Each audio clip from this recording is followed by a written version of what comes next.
దేవునికి స్తోత్రం కలుగును గాక. హల్లెలూయా, ఆమేన్, హల్లెలూయా. అందరూ లేచి నిలబడి దేవుని యొక్క వాక్యాన్ని మనం చదువుదాం. పరిశుద్ధ గ్రంథముల నుండి ఇర్మియా గ్రంథము 18వ అధ్యాయము.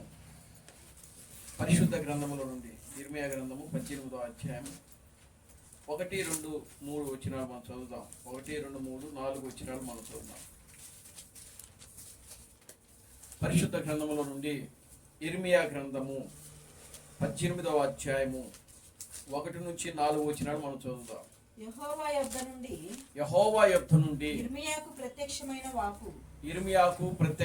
వాక్కు నీవు లేచి కుమ్మరి ఇంటికి పొమ్ము అక్కడ నా మాటలు నీకు తెలియజేతును నేను కుమ్మరి ఇంటికి వెళ్ళగా వాడు తన సారె మీద పని చేయుచుండెను కుమ్మరి జిగట మట్టితో చేయుచున్న కుండ వాని చేతిలో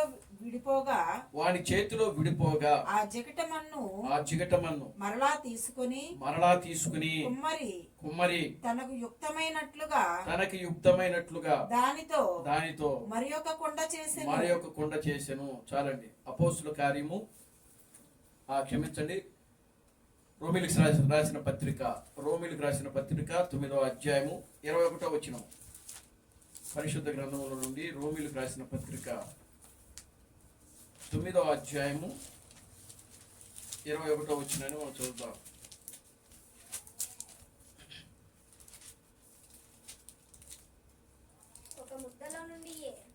ఒక ముద్దలో నుండియే ఒక ఘట్టము ఘనతకును ఒకటి ఘనహీనతకును చేయుటకు మట్టి మీద కుమ్మరివానికి అధికారము లేదా. చాలండి, ప్రార్థన చేసుకుందాం. ఓ మమ్మల్ని మిక్కిలిగా ప్రేమించిన మా మంచి తండ్రి, జీవము గల దేవుడా, జీవాధిపతి, నిన్న నేడు నిరంతరము ఒకటే రీతిగా ఉన్న మా పరమ తండ్రి, నా ప్రభు అయిన అబ్రహాం క్రీస్తు, నీ పవిత్రమైన పాదాలకు వందనాలు, స్తుతులు, స్తోత్రములు ప్రభువానికి స్తుతులు, స్తోత్రము చెల్లిస్తూ ఉన్నా. నిశ్చయంగా నా ప్రభువా, ఇప్పటి వరకు ఈ యొక్క ఆరాధన కార్యక్రమం అంతను కూడా ప్రభువా, ఆది నుంచి అంతం వరకు క్రమముగాను మర్యాదగాను నీ నామమునకు మహిమకరంగా మీరు జరిగించినందుకే మీకు వందనాలు, స్తుతులు, స్తోత్రము ప్రభువా. ఓ ప్రభువా, అదిగో నా తండ్రి, స్తుతి ఆరాధన ద్వారా మీరు మహిమ పొందారు. వధువుకి ఇవ్వడిన వాగ్దానం ద్వారా మీరు మహిమ తెచ్చుకున్నారు తండ్రి. ఓ పాటల ద్వారా, వాద్యముల ద్వారా మీరు మహిమ పొందినందుకే మీకు స్తోత్రములు చెల్లిస్తున్నాం ప్రభువా. సాక్ష్యముల ద్వారా చేసిన ప్రతి ప్రార్థన ద్వారా మీరు మహిమ పొందినందుకే మీకు వందనాలు, స్తుతులు, స్తోత్రములు ప్రభువా. ఈ సమయంలోనైనా మేము నీ వాక్యమును ధ్యానిస్తూ ఉండగా నా తండ్రి, మీరే మాతో మాట్లాడమని మీ సన్నిధిలో ప్రార్థిస్తున్నాను తండ్రి. నీ వాక్యములో రాయబడింది ప్రభువా, మనుష్యుడు రొట్టు వలన మాత్రమే జీవించడు గాని దేవుని నోటును వచ్చు ప్రతి మాట వలన జీవించునని నీ వాక్యములో రాయబడింది ప్రభువా. నీ వాక్యము నన్ను బ్రతికించుచున్నది, నా బాధలలో అదే నాకు నెమ్మదిని కలిగించుచున్నదని నీ వాక్యంలో రాయబడింది. నీ వాక్యము నా పాదములకు దీపము, నా త్రోవలకు వెలుగునై ఉందని నీ వాక్యములో రాయబడింది ప్రభువా. నిశ్చయముగా ఈ మధ్యాహ్న సమయంలో నాయన నీ వాక్యము ద్వారా మీరు మాతో మాట్లాడి నాయన, ఇదిగో నా తండ్రి, మాలో ఉన్నటువంటి ప్రతి పొరపాటులు, ప్రతి దోషములు, ప్రతి పాపములు నీ వాక్యము ద్వారా ఎత్తి చూపించిన ఆయన, నీ వాక్యము ద్వారా మా జీవితాలు సరి చేసుకునే కృపను మీరు మాకు అనుగ్రహించమని మీ సన్నిధిలో ప్రార్థిస్తున్నాను తండ్రి. నీ వాక్యము ద్వారా నాయన మీరు మాతో మాట్లాడి ప్రభువా, మా ఆత్మీయ జీవితాలు బలపరచమని మీ సన్నిధిలో ప్రార్థిస్తున్నాను తండ్రి. నీ వాక్యము ద్వారా మీరు మాతో మాట్లాడి ప్రభువా, మా ఆత్మీయ జీవితాలను ముందుకు నడిపించమని మీ సన్నిధిలో ప్రార్థిస్తున్నాను తండ్రి. నిశ్చయముగా నా ప్రభువా, మీరు మమ్మల్ని దర్శించండి. నీ వాక్యము ద్వారా నాయన మా జీవితాలు సరిచేయండి. నీ వాక్యము ద్వారా నాయన మా ఆత్మీయ జీవితాలు బలపడినట్లు నీ కృపను దయచేయండి. మేము ఎక్కడైతే నాయన నీ వాక్యమునకు ఏ ఏ విషయాల్లో నాయన తప్పిదము చేస్తున్నామో వాటన్నిటిని కూడా ప్రభువా నీ వాక్యము ద్వారా సరి చేసుకునే కృపను మీరు మాకు అనుగ్రహించండి ప్రభువా. నాయన ఆనాడు దావీదు నాయన పాపము చేసినప్పుడు ప్రభువా నీ ప్రవక్తను నాయన దావీదు వద్దకు పంపించి నాయన పాపమును నువ్వు గుర్తు చేశావు. దావీదు నాయన పాపము సరి చేసుకున్నాడు ప్రభు. అదేవిధంగా నా ప్రభు మేము కూడా నా తండ్రి మా దోషములు మా పాపములు నాయన మా అతిక్రమములు నీ వాక్యమునకు వ్యతిరేకమైన కార్యాలు ఏవైతే మా జీవితాల్లో ఉన్నవో వాటన్నిటిని కూడా నాయన నీ వాక్యము ద్వారా మీరు మాకు బయలుపరిచినప్పుడు మేము వాటిని సరి చేసుకునే కృపను జ్ఞానమును అట్టి తెలివి అట్టి వివేకముతో మీరు మాకు అనుగ్రహించమని మీ స్థితిలో ప్రార్థిస్తున్నాను. సహాయం చేయండి, మీరు మమ్మల్ని బలపరచండి, ముందుకు నడిపించండి. సమస్త ఘనత మహిమలు మీరు తెచ్చుకోండి. జీవం కలిగిన నా ప్రభు అయిన క్రీస్తు ప్రణామములను సర్వశక్తి కలిగిన నామములో ప్రార్థించి స్తుతించి వేడుకొనుచున్నాము. ఆమేన్. అందరూ కూర్చోండి.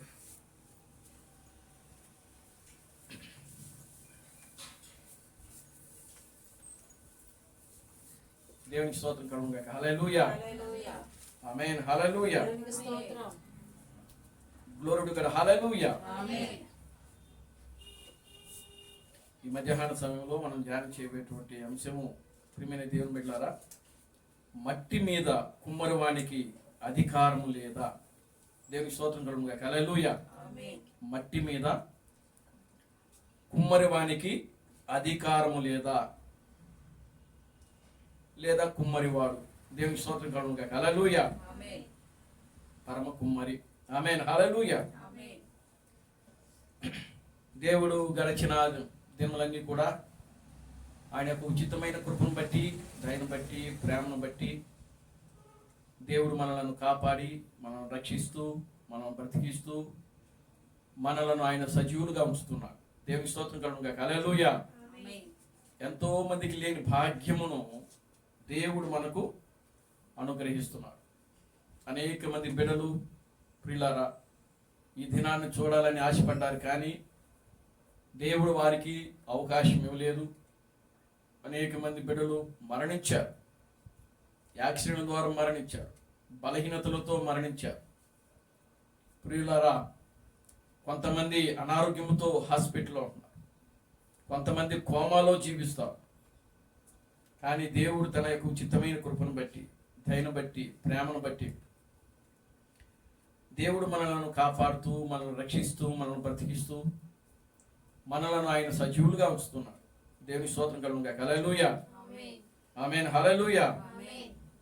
అందు నిమిత్తమే మనం దేవుని ఎల్లప్పుడూ కూడా దేవుని స్తుతిస్తూ, దేవుని గణపరుస్తూ ఉండాలి. మన స్వనీతిని ఆధారం చేసుకోకుండా మనం దేవుని స్తుతించాలి. స్వనీతి అని అంటే ఏదో దేవుని నమ్ముకున్నాం కాబట్టి దేవుని ఆరాధించాలి, దేవుని స్తుతించాలి, దేవుని గణపరచాలి. ఆ ఉద్దేశంతో మనము పిల్లరా దేవుని ఆరాధించకూడదు. దేవుని మనం ఎలా ఆరాధించాలని అంటే భయముతో, భక్తితో మనం ఆరాధించాలి. దేవునికి స్తోత్రం కలుగును గాక. హల్లెలూయా. ఏ విధంగా ఆరాధించాలి? భయముతో, భక్తితో. ఆయన సన్నిధికి మనం వచ్చేటప్పుడు భయముతో రావాలి, భక్తితో రావాలి, వినయముతో రావాలి, విధేయతతో రావాలి.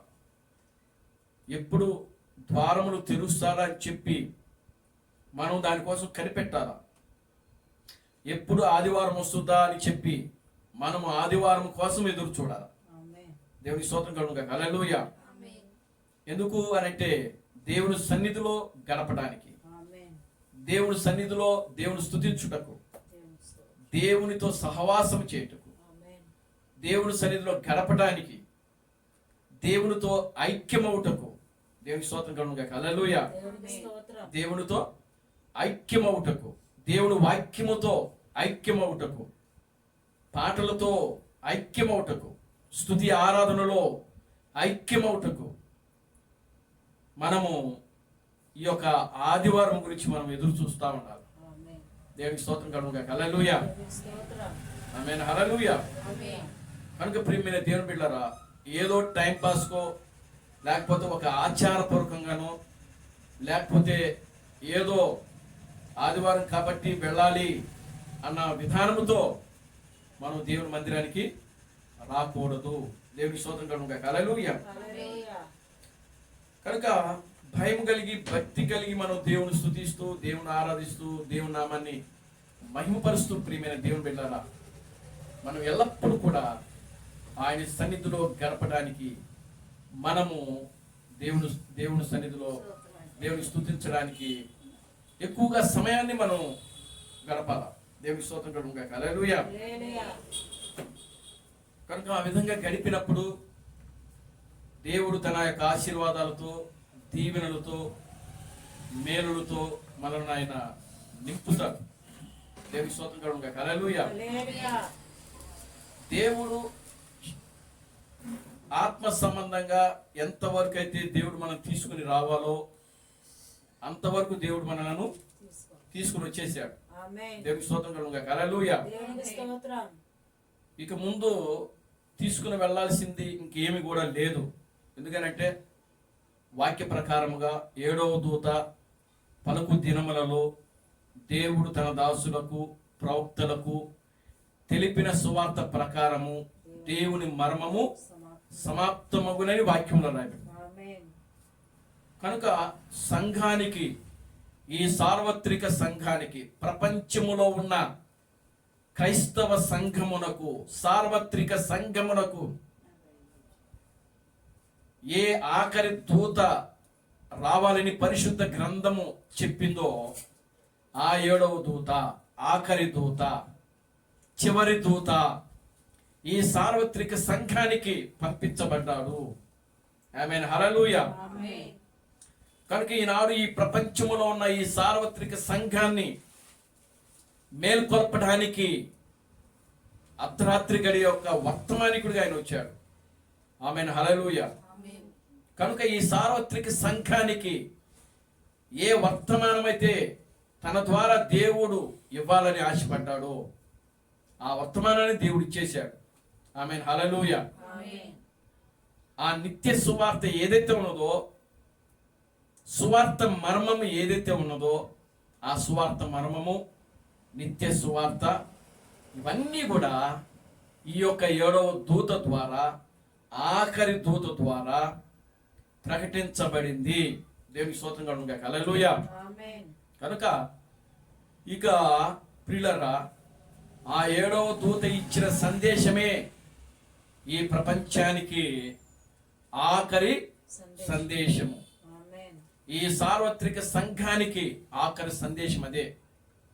ఎవరైతే 7వ దూత ఎస్ థామస్ గారిని ఆయన ఇచ్చిన వర్తమానమును, ఆయన ఇచ్చిన నిత్య సువార్తను ఎవరైతే నమ్ముతారో వారు నిత్య రాజ్యములో చేర్చబడతారు. ఎవరైతే క్రీస్తు థామస్సును, ఆయన ఇచ్చిన సందేశమును తృణీకరిస్తారో, అవమానపరుస్తారో, హేళన చేస్తారో, దూషిస్తారో వారు ఖచ్చితంగా నిత్య నాశనమునకు వెళతారని వాక్యము ద్వారా మనకు తెలియజేయబడతా ఉన్నది. దేవునికి స్తోత్రం కలుగును గాక. హల్లెలూయా. కనుక ప్రియమైన దేవుని బిడ్డలారా, ఆయన సన్నిధి అంటే భయం ఉండాలి, భక్తి ఉండాలి. దేవునికి స్తోత్రం కలుగును గాక. హల్లెలూయా. కనుక ఈనాడు ప్రపంచంలో అనేక డినామినేషన్లు ఉన్నాయి. కనుక డినామినేషన్లు అన్నీ కూడా ఈనాడు క్రీస్తు థామస్ యొక్క వర్తమానమే వినాలా. ప్రతి డినామినేషన్, అది ఏ డినామినేషన్ అయినా సరే. ఆమేన్. హల్లెలూయా. సార్వత్రిక సంఘం అంటే డినామినేషన్తో కూడింది. ఆమేన్. హల్లెలూయా. కనుక ప్రపంచంలో ఎన్నో డినామినేషన్లు ఉన్నాయి. కనుక ఎన్నో శాఖలు ఉన్నాయి, ఎన్నో సిద్ధాంతాలు ఉన్నాయి. కనుక ఆ సిద్ధాంతాలకు వ్యతిరేకంగా దేవుడు తన ప్రవక్తను పంపాడు. కనుక ఆ ప్రవక్త యొక్క వర్తమానము విని వారు మాత్రమే మేల్కొనబడతారు. ఆ ప్రవక్త యొక్క వర్తమానం విని వారు మాత్రమే అగ్ని నుంచి తప్పించబడతారు. ఆ ప్రవక్త నుండి, ఆ ప్రవక్త యొక్క వర్తమానమును నమ్మిన వారు మాత్రమే నిత్య రాజ్యములో చేర్చబడతారు. దేవునికి స్తోత్రం కలుగును గాక. హల్లెలూయా. ఆమేన్. హల్లెలూయా. కనుక ప్రియమైన దేవుని బిడ్డలారా, ఆ యొక్క వర్తమానాన్ని మనం భయముతో, భక్తితో, వినయముతో, విధేయతతో వినడానికి మందిరానికి రావాలి. Glory to God. హల్లెలూయా. కనుక మనమందరం కూడా దేవుని సన్నిధిలో జాగ్రత్తగా కూర్చోవాలి. ఆమేన్. హల్లెలూయా. జాగ్రత్తగా వాక్యాన్ని వినాలి. ఆమేన్. హల్లెలూయా. ఆయన వాక్యాన్ని జాగ్రత్తగా వినాలి. ఇందాక మనం చదివాం కదా, సంగములతో ఆత్మ చెప్పుచున్న మాట చెవిగలవాడు వినుగాక. కనుక ఆత్మ సంబంధమైన చెవులు ఉండాలి, శరీర సంబంధమైన చెవులు కాదు. ఆత్మ సంబంధమైన నేత్రాలు ఉండాలి. ఆమేన్. హల్లెలూయా. కనుక ప్రతిదీ కూడా ఆత్మ సంబంధంగానే మనం చూడాలి. వాక్యము అది ఆత్మ సంబంధమైనది. Glory to God. హల్లెలూయా. కనుక ప్రియమైన దేవుని బిడ్డలారా, దేవుని యొక్క వాక్యాన్ని జాగ్రత్తగా మనం వెదుగుచూ, వాక్యాన్ని తలపోసుకుంటూ మన జీవితంలో, మన ఆత్మీయ జీవితంలో మనం ముందుకు సాగుతాం. దేవుని నామానికి మహిమ కలుగును గాక. హల్లెలూయా. చూడండి, దేవునికి స్తోత్రం కలుగును గాక. హల్లెలూయా. ఈ ప్రపంచంలో ప్రియులారా 7 ఖండాలు ఉన్నాయి. ఎన్ని ఖండాలు ఉన్నాయి? 7 ఖండాలు ఉన్నాయి. ఆమేన్. హల్లెలూయా. ఈ 7 ఖండాలలో ఒకే దేశము 2 ఖండాలు ఉన్నాయి. దేశం పేరు మాత్రం ఒకటే, ఒక దేశంగానే పిలబడుతుంది, కానీ అది మాత్రం 2 ఖండాలుగా ఉంది. ఏమిటి ఆ దేశము అంటే అమెరికా దేశం. అమెరికా దేశము 2 ఖండాలు, కానీ అది పిలువబడుతున్నది మాత్రము ఒక దేశ పేరు మీద పిలువబడతాం. దేవుని స్తోత్రం కలుగును గాక. హల్లెలూయా. ఉత్తర అమెరికా, దక్షిణ అమెరికా. ఆమేన్. హల్లెలూయా. ఖండాలు వేరు, 2 ఖండాలు అవి. మనకి ఎన్ని ఖండాలు ఉన్నాయి? 7 ఖండాలలో 2 ఖండాలు అమెరికా ఖండాలే, కానీ ఆ 2 ఖండాలు ఒకే పేరు మీద, ఒకే దేశముగా పిలువబడుతున్నది అదే అమెరికా. ఈరోజు ప్రపంచాన్ని శాసిస్తున్న దేశం అదే. అమెరికాలో 60 రాష్ట్రాలు ఉన్నాయి. అంటే ఒక రాష్ట్రంలో ఒక 30, మరొక రాష్ట్రంలో మరొక 30 రాష్ట్రాలు ఉన్నాయి. మొత్తం 60 రాష్ట్రాలు ఉన్నాయి. దేవునామానికి మహిమ కలుగును గాక. హల్లెలూయా.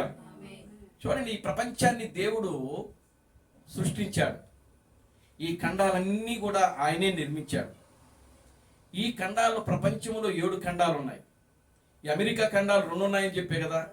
ఈ 2 ఖండాలలో ఒక ఖండం వారు తెల్ల జాతి మనుషులు ఉంటారు. మరొక ఖండంలో ఎవరు ఉంటారంటే నల్ల జాతి మనుషులు ఉంటారు. దేవుని స్తోత్రం కలుగును గాక. హల్లెలూయా. ఖండం ఒకటే, ఖండాలు 2, పేరు మాత్రము ఒకటే. దేవుని స్తోత్రం కలుగును గాక. హల్లెలూయా. కానీ ఈ 2 ఖండాలలో 2 వ్యత్యాసమైనటువంటి కలర్లు ఉన్నాయి. ఒకటేమో నలుపు, ఒకటేమో తెలుపు. అదేంటండి, దేశం ఒకటే కదా, ఖండాలు ఒకటే కదా అని మనం అనుకుంటాం. కానీ ఆ ఖండాల్లో ఉన్న ప్రజలు కలర్స్ వేరు. ఎందుకు ఆ విధంగా ఉన్నాయని మనకేమన్నా తెలుసా? దేవునికి స్తోత్రం కలుగును గాక. హల్లెలూయా. చూడండి, నల్ల జాతీయులు కంటే తెల్ల జాతీయులు పడదు. అందుకనే అబ్రహాము లింకన్ ఉన్నాడు కదా. అబ్రహాము లింకన్ ఎవరో తెలుసా? నల్ల జాతీయుడు. ఆయన తెల్ల జాతీయుడు కాదు. ఆయన 16వ అమెరికా అధ్యక్షుడిగా ప్రమాణ స్వీకారం చేసినప్పుడు ఈ తెల్ల జాతీయులు ఎవడో కానీ మొత్తం మీద ఆయన్ని గురిపెట్టి పిస్టల్తో కాల్చేశారు. దేవుని స్తోత్రం కలుగును గాక. హల్లెలూయా. అంటే వాళ్ళకి వీళ్ళకి పడదు కాబట్టి దేవుని స్తోత్రం కలుగును గాక. హల్లెలూయా. కనుక నల్ల జాతీయుడు అమెరికాని ఏలితే వాడు ఒప్పుకోరు, తెల్ల జాతీయ వాళ్ళు. కనుక అబ్రహాం లింకన్ పాపం ఆయన నల్ల జాతీయుడు కాబట్టి అందుకని ఆయన ఏం చేసినారంటే చంపేశారు. దేవుని స్తోత్రం కలుగును గాక. హల్లెలూయా. ఆ 2 దేశాలు, ఆ 2 ఖండాల్లో ఒక ఖండము తెలుపు, ఒక ఖండము నలుపు. అది ఎవరు అనుమతించారు దాన్ని? దేవుడు. దేవుణ్ణి ఎవరైనా ప్రశ్నించగలుగుతారా? ఏమయ్యా, మేము అమెరికా దేశంలో పుట్టాం కదా, ఇదిగో ఒక జాతిని తెల్ల జాతిగా చేసావు, ఇంకో జాతిని నల్లగా చేసావు అని ఎవరైనా సరే దేవుణ్ణి ప్రశ్నించగలరా? దేవునికి స్తోత్రం కలుగును గాక. హల్లెలూయా. ఎందుకని? అది ఆయన ఇష్టం. ఆయన కుమ్మరివాడు. ఆయన ఎవరండి? పరమ కుమ్మరి. దేవునికి స్తోత్రం కలుగుగా. హల్లెలూయా. ఎవరైనా పరమ కుమ్మరి. నా ఇష్టం అంటాడు ఆయన, మీరెవరు చెప్పడానికి అంటాడు. గొలియాతు 6 అడుగులు ఉన్నాడు, దావీదు ఎంత? 5 అడుగులు ఉన్నాడు. దేవునికి స్తోత్రం కలుగుగా. హల్లెలూయా. చూడండి, దావీదు, నాయన నేను 5 అడుగులే, వాడేమో 6 అడుగులు ఉన్నాడు, వాడేమో అంత పొడుగు చేశాను, నన్నేమో ఇంత పొట్టు చేశాను ఎందుకు అని దావీదు దేవుని ప్రశ్నించగలడా? లేకపోతే గొలియాతు దేవుని ప్రశ్నించగలడా? అలా ప్రశ్నించే దేవుని ఎవ్వరు కూడా, ఏ విధమైనటువంటి ఏ వ్యక్తి కూడా ప్రశ్నించజాలడు. ఆమేన్. హల్లెలూయా. ఆయన ఒకరిని పొడుగుగాను ఒకరిని పొట్టిగా చేయగలడు. అది ఆయన ఇష్టం. నా ఇష్టం, నాకు ఇష్టం వచ్చినట్లు నేను తయారు చేసుకుంటాను అంటాడు ఆయన. దేవునికి స్తోత్రం కలుగుగా. హల్లెలూయా. ఎందుకు? ఆయన కుమ్మరివాడు కాబట్టి. Glory to God. హల్లెలూయా. అందుకనే ఆదామును ఆయన తన సొంత చేతులతో తన శరీరాన్ని సృష్టించాడు ఆయన. Glory to God. హల్లెలూయా. మట్టిని తీసుకున్నాడు, బొమ్మగా తయారు చేశాడు. ఆ బొమ్మలో థియోఫీలీగా ఉన్నటువంటి ఆదాము యొక్క బాడీని తీసుకొచ్చి ఊదాడు దాంట్లో. అప్పుడు మట్టి శరీరం ఏం చేసిందంటే కదలాడింది, నడిచింది, మాట్లాడింది. దేవునికి స్తోత్రం కలుగుగా. హల్లెలూయా. కనుక ప్రియులారా గమనించండి, ఈ లోకములో ప్రపంచంలో 7 ఖండాలుంటే 7 రంగుల మనుషులు ఉన్నారు ఇక్కడ. దేవునికి స్తోత్రం కలుగుగా. హల్లెలూయా. కానీ మన భారతదేశంలోనే మిళితమైన కలరు. నల్లోళ్ళు ఉన్నారు, ఏమండి, తెల్లోళ్ళు ఉన్నారు, పొట్టోళ్ళు ఉన్నారు, పొడుగోళ్ళు ఉన్నారు, సామన్ సాయి కలర్ ఉన్నారు. చూడండి పిల్లలు గమనించండి. అంటే మన దేశము అన్ని వాతావరణాల కన్నా మంచి వాతావరణం ఏదంటే మన దేశమే. దేవునికి స్తోత్రం కలుగుగా. హల్లెలూయా. ఆ తెల్లోళ్ళు వచ్చి ఇక్కడ అమెరికా వాళ్ళు ఇక్కడ వచ్చి మంచి ఎండలో రమ్మను ఒక్క నిమిషం కూడా ఉండలేరు. ఎందుకని? ఆ శరీరము ఎండకు తట్టుకోలేదు. అదే మనం వెళ్ళండి, అమెరికాకి వెళ్ళండి, లేకపోతే ఆస్ట్రేలియాకి వెళ్ళండి, లేకపోతే ప్రపంచంలో ఎక్కడికైనా వెళ్ళండి, ఎంత ఎండైనా సరే మన శరీరము తట్టుకోగలుగుతుంది. దేవునికి స్తోత్రం కలుగుగా. హల్లెలూయా. అది ఆసియా ఖండం యొక్క ప్రభావం అన్నమాట. దేవుని మనకి మహిమ కలుగుగా. హల్లెలూయా. కనుక ఇప్పుడు దేవుని మనము ఏమి కూడా ఆయన మనము ప్రశ్నించలేం. నన్ను ఎందుకు పొట్టోడుగా చేసావు, లేకపోతే నన్ను ఎందుకు పొడుగోడుగా చేసావు, నన్ను ఎందుకు ఇంత లావుని చేసావు, నన్ను ఇంత సన్నోడుగా చేసావు, ఏమండి, దేవునికి స్తోత్రం కలుగుగా. హల్లెలూయా. నన్ను క్రైస్తవుడుగా ఎందుకు చేసావు, లేకపోతే నన్ను హిందువుగా ఎందుకు చేసావు, చూడండి, లేకపోతే ముస్లింగా ఎందుకు చేసావు. ఈ విధంగా దేవుని మనం ఎవరిని కూడా మనము ప్రశ్నించలేము. ఎందుకనంటే అది ఆయన ఇష్టం, ఆయన సృష్టికర్త కాబట్టి. దేవునికి స్తోత్రం కలుగుగా. హల్లెలూయా. ఆమేన్. హల్లెలూయా. చూడండి, దేవుడు ఇక్కడ యిర్మీయాను ఎక్కడికి పంపించాడంటే, నీవు వెళ్ళి కుమ్మరి వారి ఇంటి దగ్గరికి వెళ్ళాలని చెప్పాడు. అక్కడ నేను కొన్ని విషయాలు నీకు మాట్లాడతాను అని చెప్పాడు. చూడండి, యిర్మీయా గ్రంథము 1వ అధ్యాయం 18వ అధ్యాయము 1, 2, 3 వచనాలు. యెహోవా యొద్ద నుండి యిర్మీయాకు ప్రత్యక్షమైన వాక్కు, నీవు లేచి కుమ్మరింటికి పొమ్ము. చాలు. ఇక్కడ యిర్మీయాకు ప్రత్యక్షమైన వాక్కు. దేవునికి స్తోత్రం కలుగుగా. హల్లెలూయా. ఈ యిర్మీయా గ్రంథాన్ని యిర్మీయా ఎక్కడ రాశాడు అని అంటే యెరూషలేము యొక్క రాజధానిలోనే రాశాడు. ఇశ్రాయేలు యొక్క రాజధాని జెరూషలేం అప్పట్లో. దేవునికి స్తోత్రం కలుగుగా. హల్లెలూయా.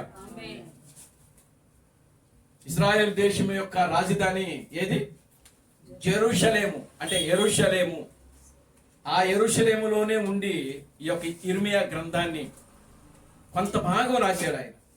కొంత భాగం మాత్రమే, అంటే ఈ 18వ అధ్యాయం రాసింది మాత్రము ఎక్కడ రాశాడంటే ఆ యొక్క ఇశ్రాయేల్ దేశంలో జెరూషలేములో రాశాడు ఆయన.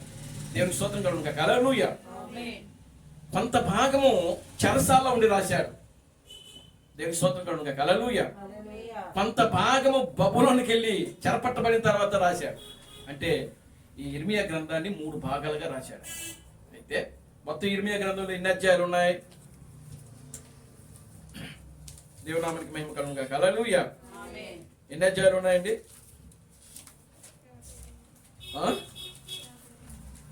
52 అధ్యాయాలు ఉన్నాయంట. దేవునికి స్తోత్రం కలుగును గాక. హల్లెలూయా. కనుక ఈ 52 అధ్యాయాలు ఒక్క దగ్గరే ఉండి రాయలేదు ఆయన. కనుక 18వ అధ్యాయం మాత్రం ఆయన ఎక్కడ నుండి రాశాడంటే ఇశ్రాయేలు దేశములోనే యెరూషలేము రాజధానిలో ఉండి రాశాడు ఆయన. అప్పటికి ఇంకా ఆయన చెరపట్టబడలేదు. దేవునికి స్తోత్రం కలుగును గాక. హల్లెలూయా. కనుక ఇప్పుడు దేవుడు ఏం చేశాడంటే, ఓ ఇర్మియా, నీవు ఇదిగో కుమ్మరివాడి ఇంటికి వెళ్ళు అని చెప్పాడు ఆయన. ఆయన ఇర్మియా కుమ్మరివాడి ఇంటికి వెళ్ళాడు. కుమ్మరివాడి ఇంటికి వెళ్ళినప్పుడు ఆ కుమ్మరివాడు ఏం చేస్తున్నాడంటే పని చేసుకుంటా ఉన్నాడు. దేవునికి స్తోత్రం కలుగును గాక. హల్లెలూయా. ఏం పని చేస్తున్నాడు అని అంటే జిగట మట్టిని పిసుకుతూ కుండలు తయారు చేస్తా ఉన్నాడంట. దేవునికి స్తోత్రం కలుగును గాక. హల్లెలూయా. ఆయన తయారు చేసేటప్పుడు, ఆ కుమ్మరివాడు తయారు చేసేటప్పుడు మట్టి కొండకి అనుకూలంగా ఉంటే కొండ తయారవుతుంది. అవునా? దేవునికి స్తోత్రం కలుగును గాక. హల్లెలూయా. ఒకవేళ మట్టి కొండ తయారవడానికి అనుకూలంగా లేకపోతే ఆ తయారు చేసేటప్పుడే కొండ ఏమైపోతా ఉంటుంది? పగిలిపోతా ఉంటుంది, విడిపోతా ఉంటుంది. దేవునికి స్తోత్రం కలుగును గాక. హల్లెలూయా. అర్థమవుతుందా మీకు? ఆమేన్. హల్లెలూయా. కనుక చూడండి, ఒక కొండ తయారు చేయాలనంటే చాలా కష్టం. ముందు అది ఆ మట్టి కుమ్మరివాడికి ఏం చేయాలి అనంటే అనుకూలంగా ఉండాలా. కుమ్మరివాడు కూడా మట్టిని కొండకి అనుకూలంగా దాన్ని ఏం చేయాలంటే మట్టిని తయారు చేసుకోవాలా, ఆ ముద్దను. దేవునికి స్తోత్రం కలుగును గాక. హల్లెలూయా. ఆ ముద్ద కొండకి అనుకూలంగా లేకపోతే కుమ్మరివాడు కొండను తయారు చేసేటప్పుడు అతని చేతిలోనే అది ఏమైపోతా ఉంటుంది అంటే విడిపోతా ఉంటుంది, పగిలిపోతా ఉంటుంది. కొండ తయారు కాదు. దేవునామానికి మహిమ కలుగును గాక. హల్లెలూయా. కనుక ప్రియులారా చూడండి, ఒక కొండ తయారు అవ్వాలంటే ముద్ద సరిగ్గా ఉండాలి. ఆమేన్. హల్లెలూయా. ముద్ద సరిగ్గా లేకపోతే కొండ రాదు. ఆమేన్. హల్లెలూయా. కొండ రావాలి అంటే ముద్ద సరిగ్గా ఉండాలి, ముద్ద సరిగ్గా కలపాలి, కొండకి అనుకూలంగా ముద్దను పిసకాలి. దేవునికి స్తోత్రం కలుగును గాక. హల్లెలూయా. కనుక ఆ ముద్ద ఆ విధంగా రావాలి, కొండకి రావాలని అంటే ఆ కుమ్మరివాడు ఏం చేస్తాడు? చేతులతో పిసుకుతాడు, కాళ్ళతో తొక్కుతాడు. ఏమండి? రకరకాలుగా దాన్ని చేస్తా ఉంటాడు. దేవునికి స్తోత్రం కలుగును గాక. హల్లెలూయా. కనుక ఇప్పుడు మట్టి, ఓ కుమ్మరివాడ నన్ను ఎందుకు ఇట్లా తొక్కుతున్నావు అని అడగలదా కుమ్మరివాడిని? దేవునికి స్తోత్రం కలుగును గాక. హల్లెలూయా. అడగలేదు. ఎందుకనంటే అది ఆయన ఇష్టం, కుమ్మరివాడి ఇష్టం. దేవునికి స్తోత్రం కలుగును గాక. హల్లెలూయా. కనుక ఇప్పుడు ఇశ్రాయేలు ప్రజలు కూడా ఎవరి చేతిలో ఉన్నారు అని అంటే దేవుని చేతిలో ఉన్నారు. చూడండి, ఆ మాట మనం చదువుతాం. ఇర్మియా గ్రంథం 18వ అధ్యాయం.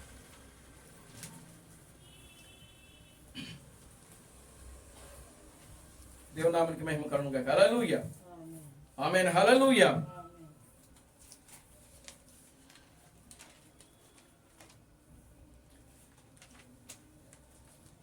పద్దెనిమిదవ అధ్యాయం. చదవండి. 18వ అధ్యాయము 6వ అధ్యాయము 6-7 వచనాలు చదవండి. యెహోవా వాక్కు చిగటమన్ను కుమ్మరి చేతిలో ఉన్నట్టుగా ఇశ్రాయేలు వారులారా, మీరు నా చేతిలో ఉన్నారు. దానిని పెళ్ళగింతుననియు విరగొట్టుదుననియు నశింపచేయుదుననియు ఏదో ఒక జనమును గుచ్చి గాని రాజ్యమును గుచ్చి గాని నేను చెప్పి ఉండగా ఏ జనమును గూర్చి నేను చెప్పితునో ఆ జనము మానని ఎడల నేను వారికి చేయు ఉద్దేశించిన కీడును గుచ్చి సంతాపపడుదును. ఇదండి దేవునికి స్తోత్రం కలుగుగాక. హల్లెలూయా. అంటే ఇప్పుడు యిర్మీయాకు దేవుడు ఎందుకు పంపించాడు అని అంటే, ఇశ్రాయేలు ప్రజలు నా చేతిలో ఉన్నారు, వారు గాని నా మాట వినకపోతే, దేవునికి స్తోత్రం కలుగుగాక. హల్లెలూయా.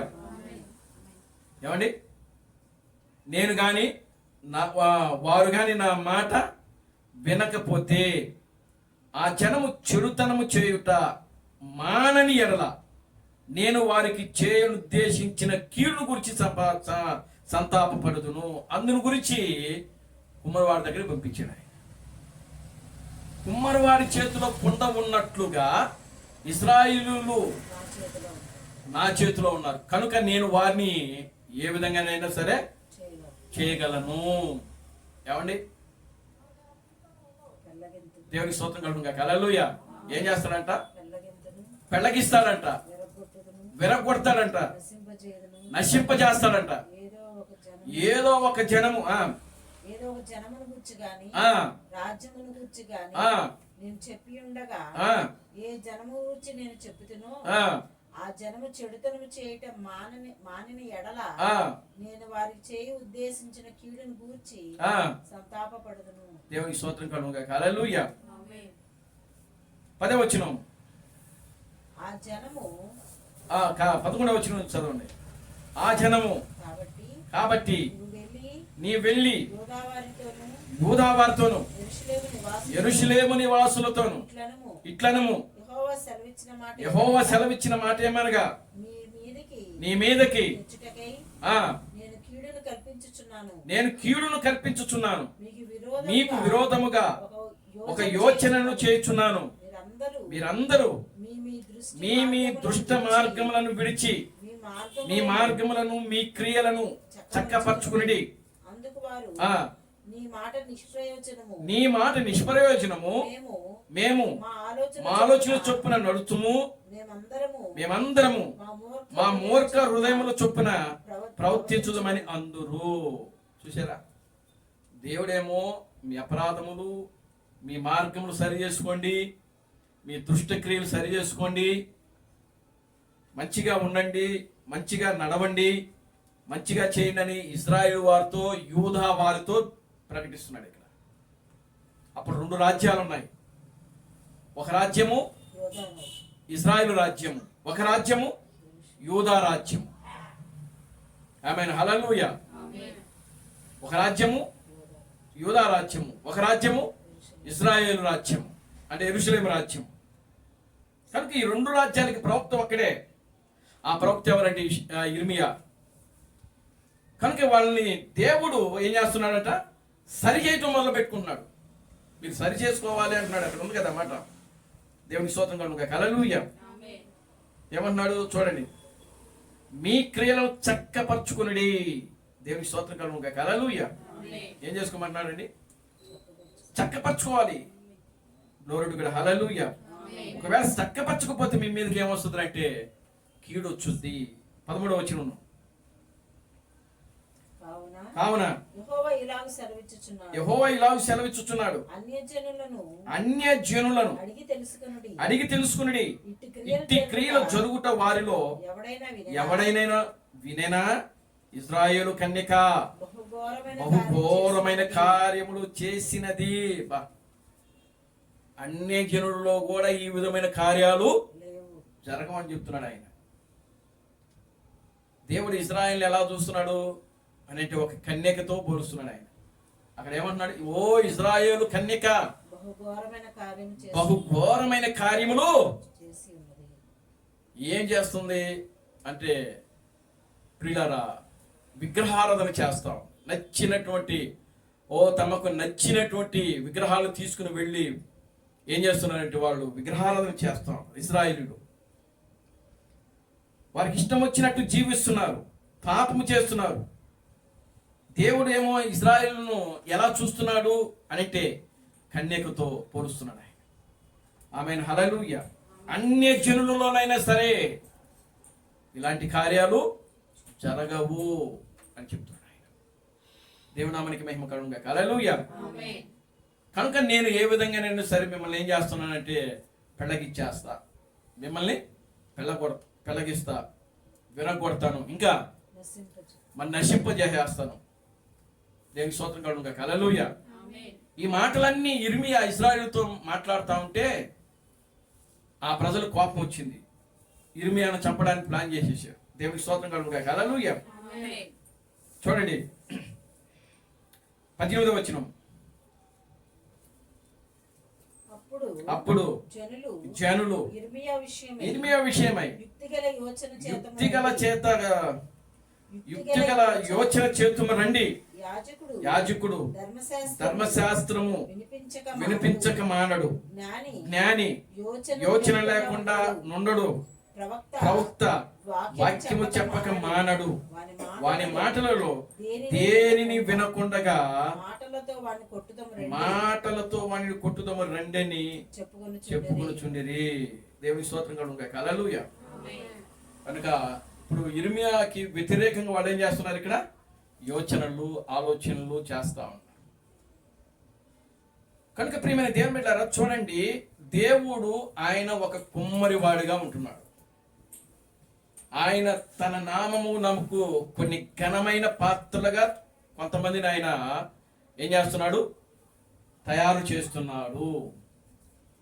కొంతమందిని ఆయన ఎలా తీసుకుంటున్నాడు అనంటే ఘనహీనమైన పాత్రలుగా చేసుకుంటున్నాడు. దేవుని స్తోత్రం కలుగును గాక. హల్లెలూయా. కొన్ని పాత్రలు ఘనమైనవి గాను, కొన్ని పాత్రలు ఘనహీనమైనవిగా. ఆమె హల్లెలూయా. మరి పాత్రలు అంటే ఏంటి? కేవలం అక్కడ కుండలతోనే చెప్పలేదు ఆయన. కుండ అంటే దేనికి సాదృశ్యము? కుండ అంటే దేనికి సాదృశ్యము? మానవుని జీవితానికి సాదృశ్యము. అక్కడ అంటున్నాడు కదా, ఇశ్రాయేలీయులు నా చేతిలో ఉన్నారు అని అంటున్నాడు. అక్కడ ఆ కుమ్మరి చేతిలో కుండ ఉన్నట్లుగా ఇప్పుడు ఇశ్రాయేలీయులు ఎవరి చేతిలో ఉన్నారు? దేవుని చేతిలో ఉన్నారు. దేవుని స్తోత్రం కలుగును గాక. హల్లెలూయా.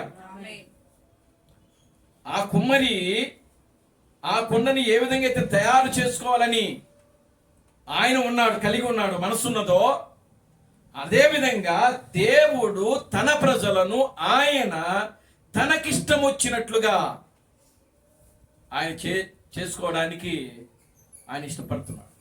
దేవుని స్తోత్రం కలుగును గాక. హల్లెలూయా. మాట వినకపోతే కొడతాడు ఆయన. మాట వినకపోతే కొడతాడు. ఒక తండ్రి బిడ్డలు మాట వినకపోతే ఏం చేస్తాడు? ఏం చేస్తాడండి? కొడతాడు. కొట్టాలి. వాక్యం చెప్తుంది, బెత్తము వాడని కుమారులు ఏమైపోతారంట? నశించిపోతారని సామెత గ్రంథంలో ఉంది.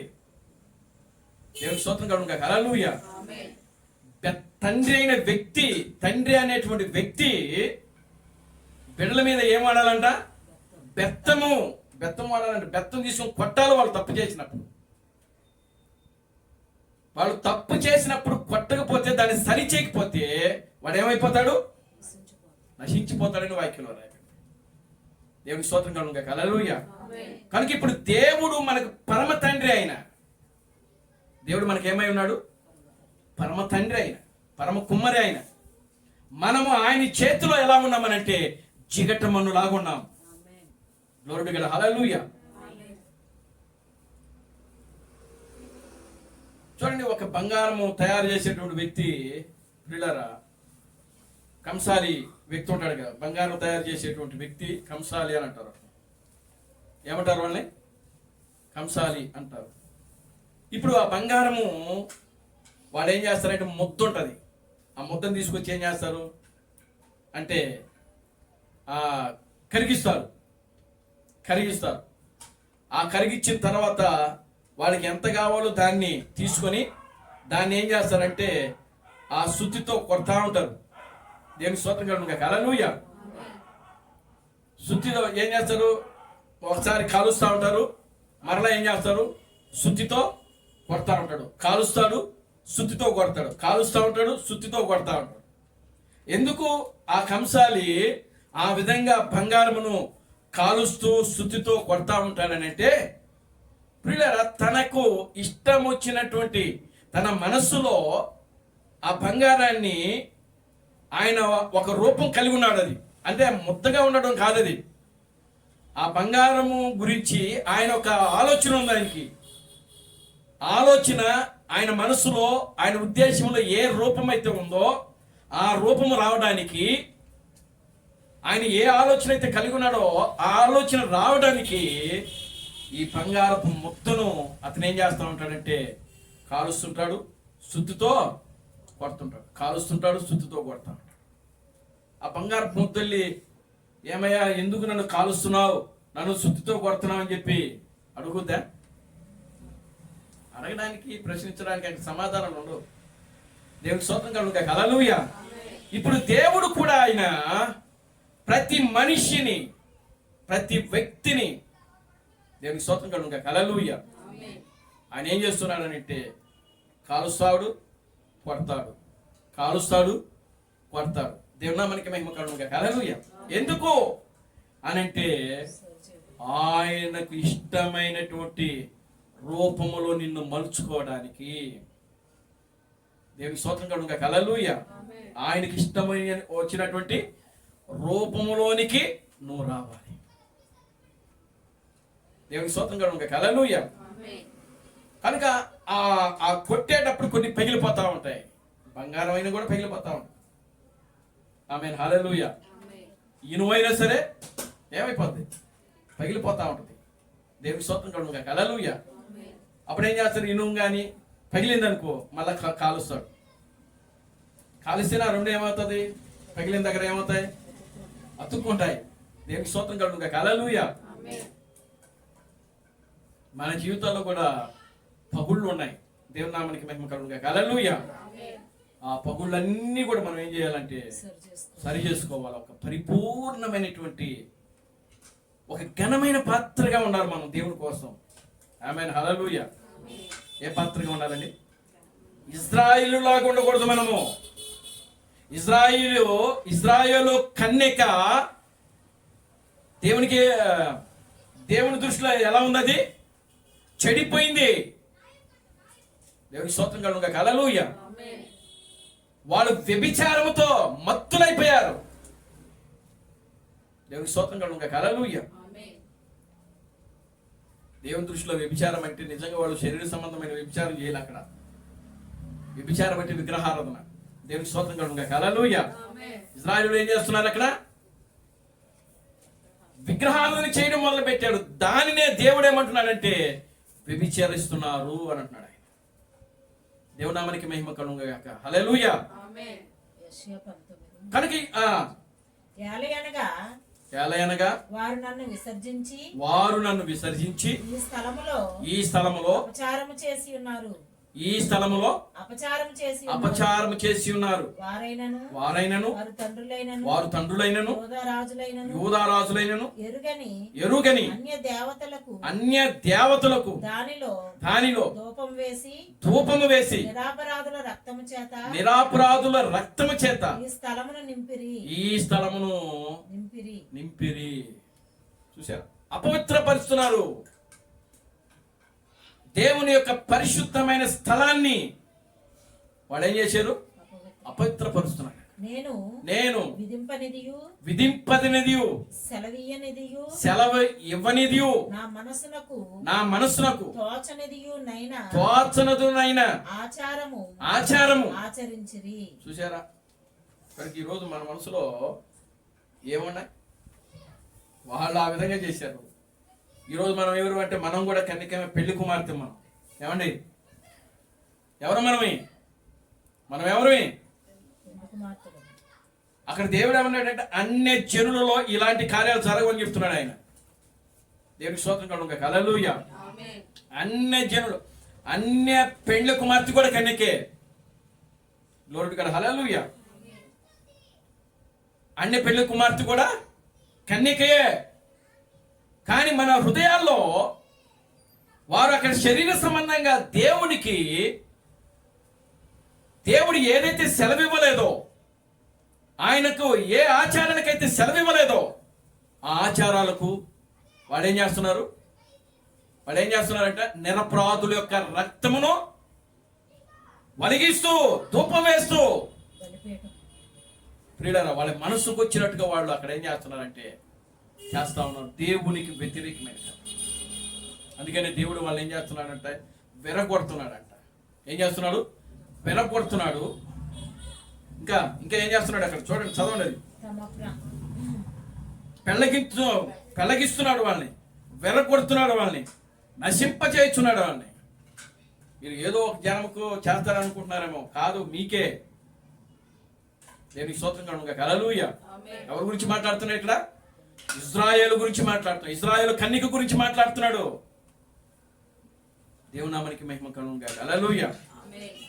కనుక ప్రియులారా చూడండి, ఆయన కుమ్మరివాడు తన యొక్క మనస్సులో ఏ రూపం అయితే రావాలని ఉన్నాడో ఆ రూపం వచ్చేంత వరకు ఆ జిగటం మట్టిని పిసుకుతుంటాడు, కొడుతుంటాడు, పిసుకుతుంటాడు, కొడతా ఉంటాడు, తొక్కుతూ ఉంటాడు. తన మనసులో ఆ రూపం వచ్చినప్పుడు అదేం చేస్తాడంటే ఇదిగో దాన్ని తయారు చేసి ఎండబెట్టి మార్కెట్లో పెడతారు. దేవుని నామానికి మహిమ కలుగును గాక, హల్లెలూయా. ప్రియమైన దేవుని బిడ్డలారా, ఈరోజు దేవుడు ఈ ప్రపంచంలో ఉన్నటువంటి ప్రతి మనిషిని, దేవునికి స్తోత్రం కలుగును గాక, హల్లెలూయా. చూడండి, కొంతమంది పొడుగు వారిని, కొంతమంది పొట్టి వారిని, కొంతమంది తెల్లవారిని, కొంతమంది నల్లవారిని, ఏ విధంగా అయితే ఈ ప్రపంచంలో మనుషులు వ్యత్యాసముగా ఉన్నారో ప్రియులారా, అదే విధంగా ప్రియులారా దేవుడు కూడా ఇక్కడ కొన్ని ఘనమైన పాత్రలుగాను కొన్ని ఘనహీనమైన పాత్రలుగా ఉంచుతున్నాడు. ఆయనే ఉంచుతున్నాడు.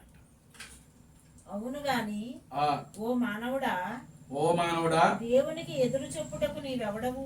దేవునికి ఎదురు చెప్పుటకు నువ్వెవడవు? ఎన్నో అధ్యాయం అది. దేవునికి స్తోత్రం కలుగును గాక, హల్లెలూయా.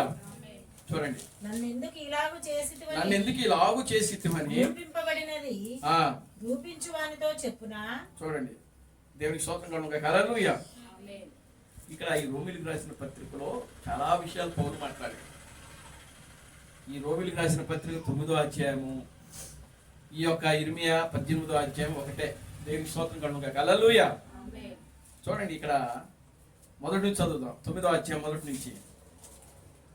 నాకు బహు దుఃఖమును నా హృదయములో మానని వేదనయు కలవు. క్రీస్తునందు నిజమే చెప్తున్నాను, అబద్ధమాడటలేదు. దేవునికి స్తోత్రం కలుగును గాక, హల్లెలూయా.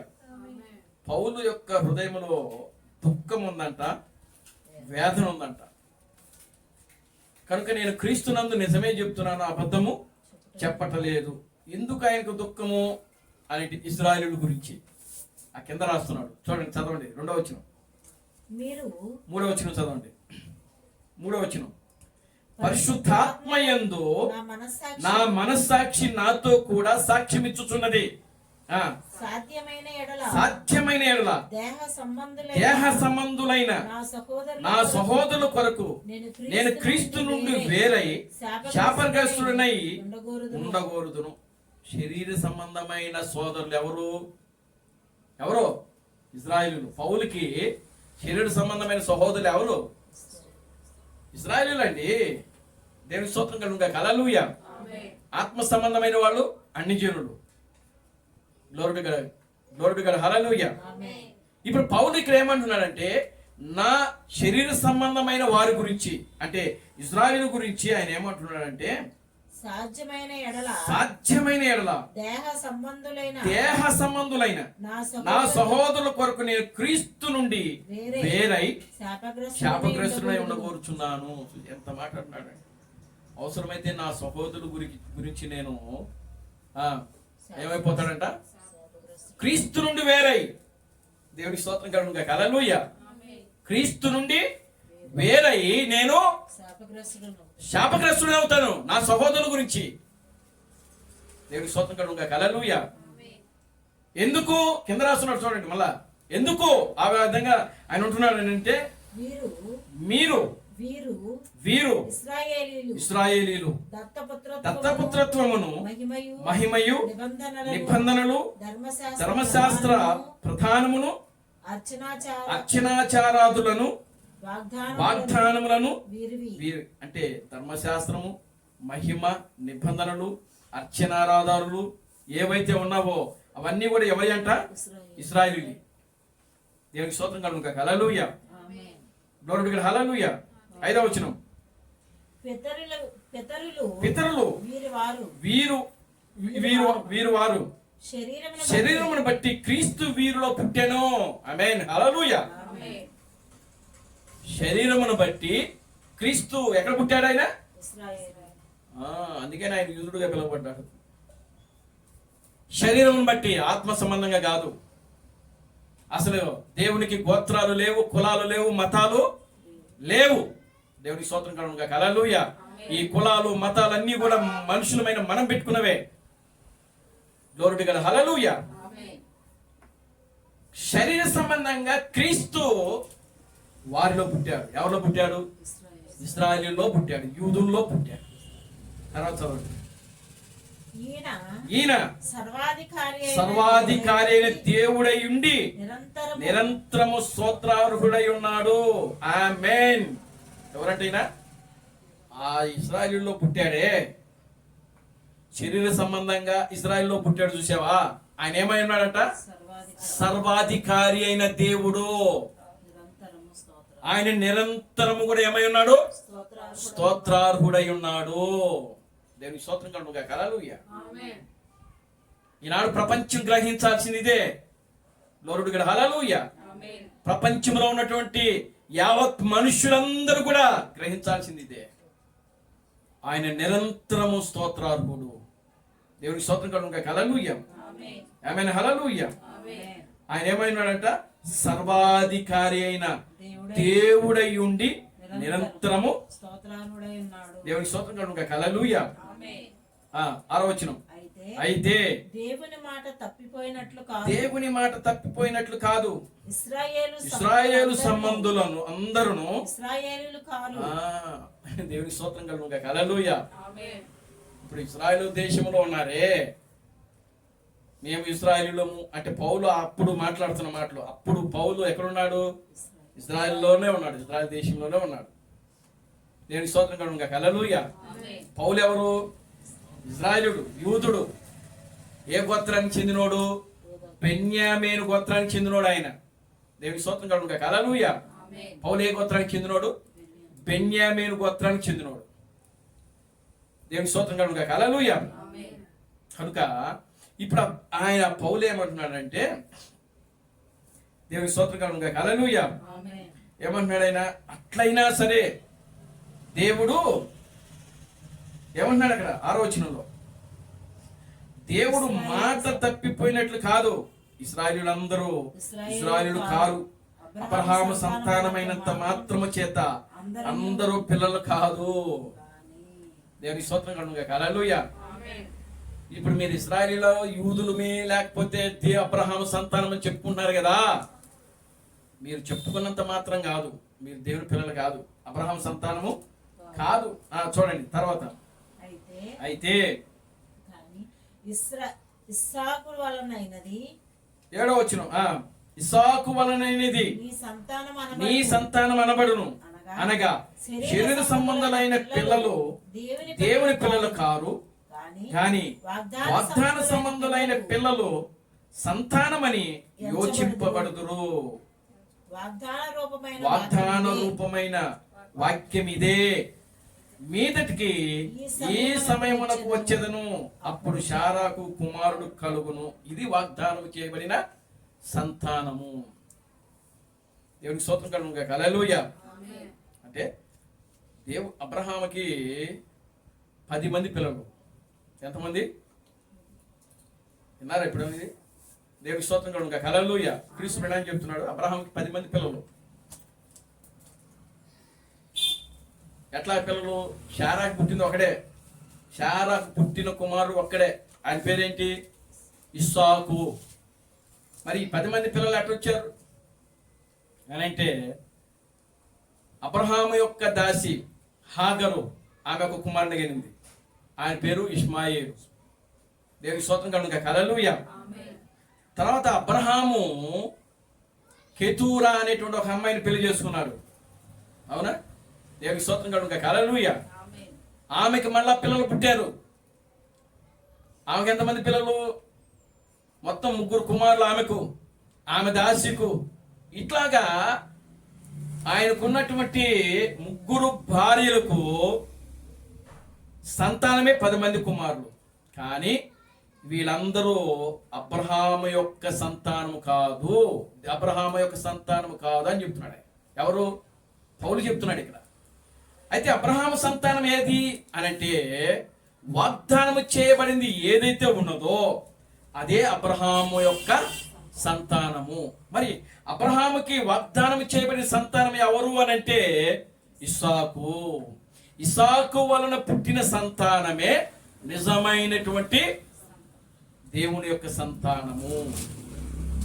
అర్థమవుతుందండి? దేవుని స్తోత్రం కలుగును గాక. హల్లెలూయా. వీళ్ళే ఘనమైన పాత్రలు.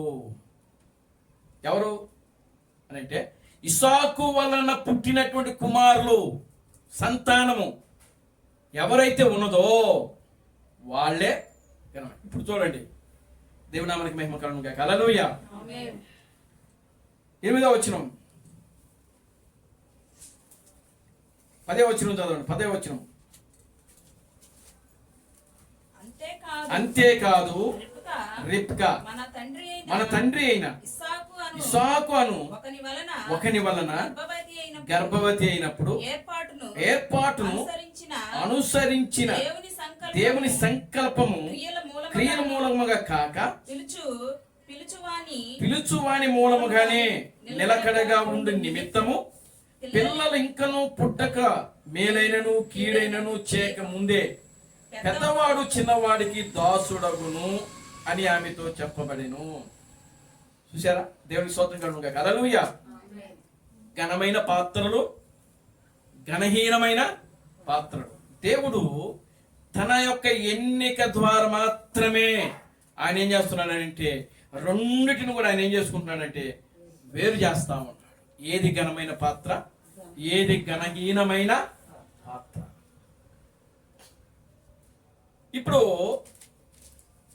అబ్రహాముకి దేవుడు వాగ్దానం చేశాడు, శారా వలన పుట్టిన కుమారుడే నీ కుమారుడు అవుతాడు గాని మిగతా వాళ్ళు కాదు అని దేవుడే చెప్పేశాడు.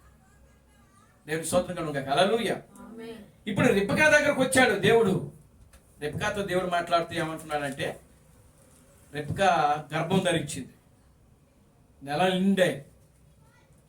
ఆమె గర్భంలో 2 మగపిల్లలు ఉన్నారు. దేవుని స్తోత్రం కలుగును గాక. హల్లెలూయా. ఆమె గర్భంలో 2 మగపిల్లలు ఉన్నారు. ఆ 2 మగపిల్లల గురించి శారాతో దేవుడు ఏమి మాట్లాడుతున్నాడో తెలుసా? వాళ్ళు ఇంకా భూమి మీదకి రాలా, వాళ్ళకి కీడేదో మేలేదో ఇంకా తెలియదు, చెడేదో మంచేదో తెలియదు.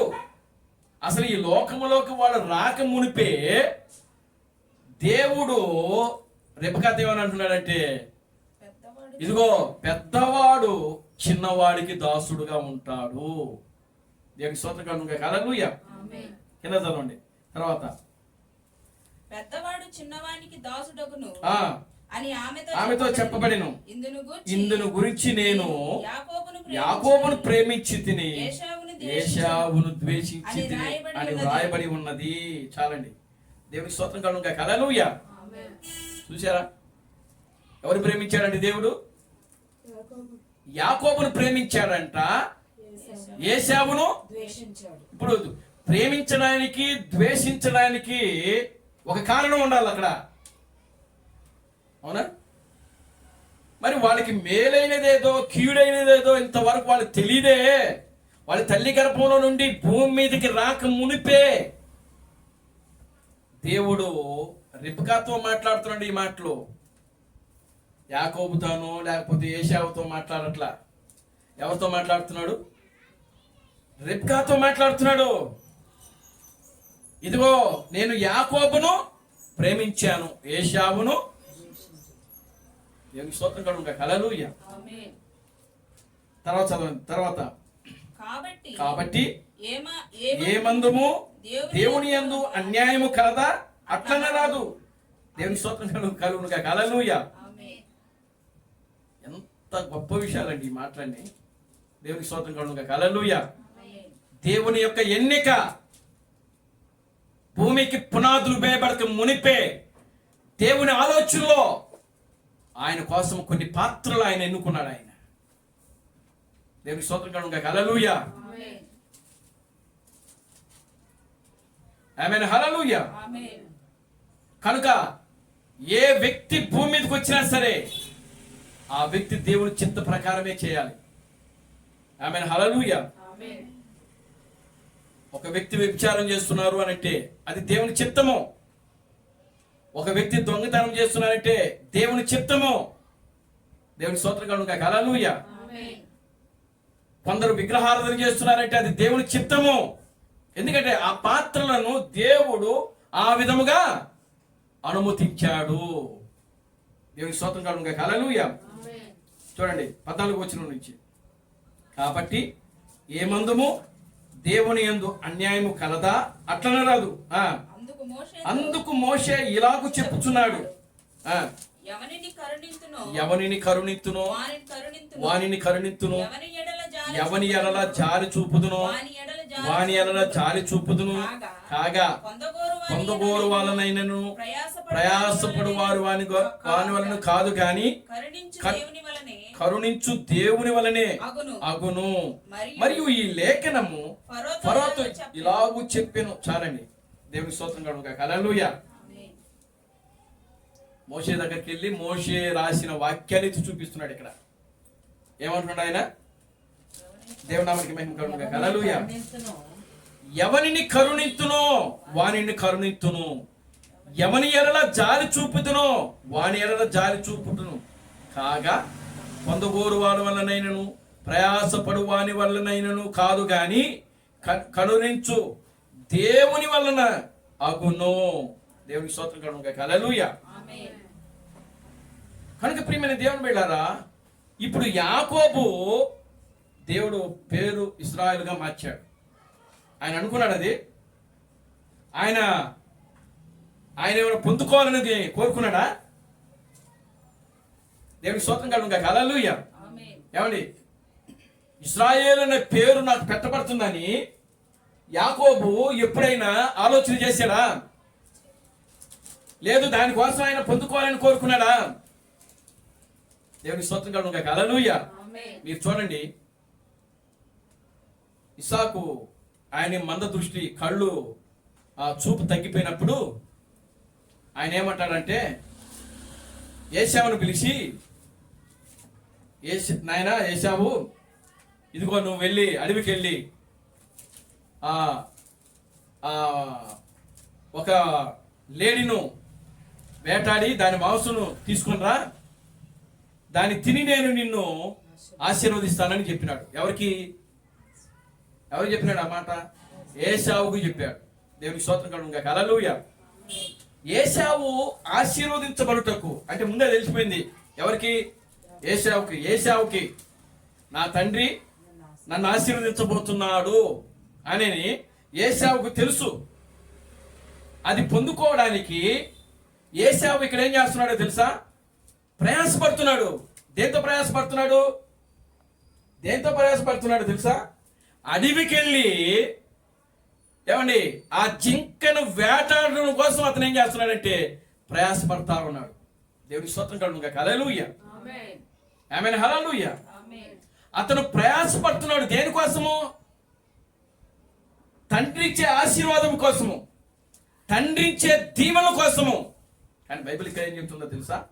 ప్రయాసపడు వారి వలనైనను పొందగోరు వాళ్ళనైనను కాదు కానీ కనికరించు కృప చూపించు దేవుని వల్ల మాత్రమే అగును.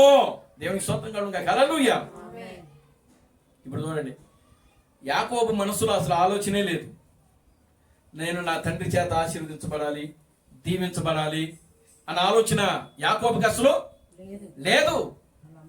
దేవుని స్తోత్రం కలుగునుగా, హల్లెలూయా. కానీ యాకోబుకి ఒక ఆలోచన ఉంది. ఏంటో తెలుసా? నేను పెద్దవాడుగా పుడితే బాగుండేదే అన్న ఆలోచన ఉంది ఆయనకి. ఎవరికి? యాకోబుకి. నా అన్న కంటే నేను పెద్దోడుగా పుట్టుంటే బాగుండేది, ఎందుకంటే ఆ జ్యేష్ఠత్వం అనేది నాకు వచ్చుంటే బాగుండేది, జ్యేష్ఠుడుగా ఉంటే బాగుండేది అనుకుంటున్నాడు. అంటే జ్యేష్ఠుడుగా ఉంటే ఆశీర్వాదాలన్నీ కూడా జ్యేష్ఠుడికి అని చెప్పి యాకోబుకి ముందుగానే ప్రత్యక్షత ద్వారా వచ్చు ఆయనకి తెలియజేయబడింది. దేవుని స్తోత్రం కలుగునుగాక, హల్లెలూయా. దేని ద్వారా? ప్రత్యక్షత ద్వారా, బయలుపాటు ద్వారా యాకోబుకి అది బయలుపరచబడింది. అందుకనే చక్కగా ఏం చేశాడు? జ్యేష్ఠత్వం కోసము చిక్కుడుకాయ కూరను వండాడు. దేవుని స్తోత్రం కలుగునుగాక, హల్లెలూయా. ఓ ఏశావు వచ్చాడు. ఏశావు వచ్చేటప్పటికి ఆయన వేటాడి ఆయన మాంసాన్ని పక్కన పెట్టి, వేటాడి తెచ్చిన మాంసం పక్కన పెట్టేశాడు.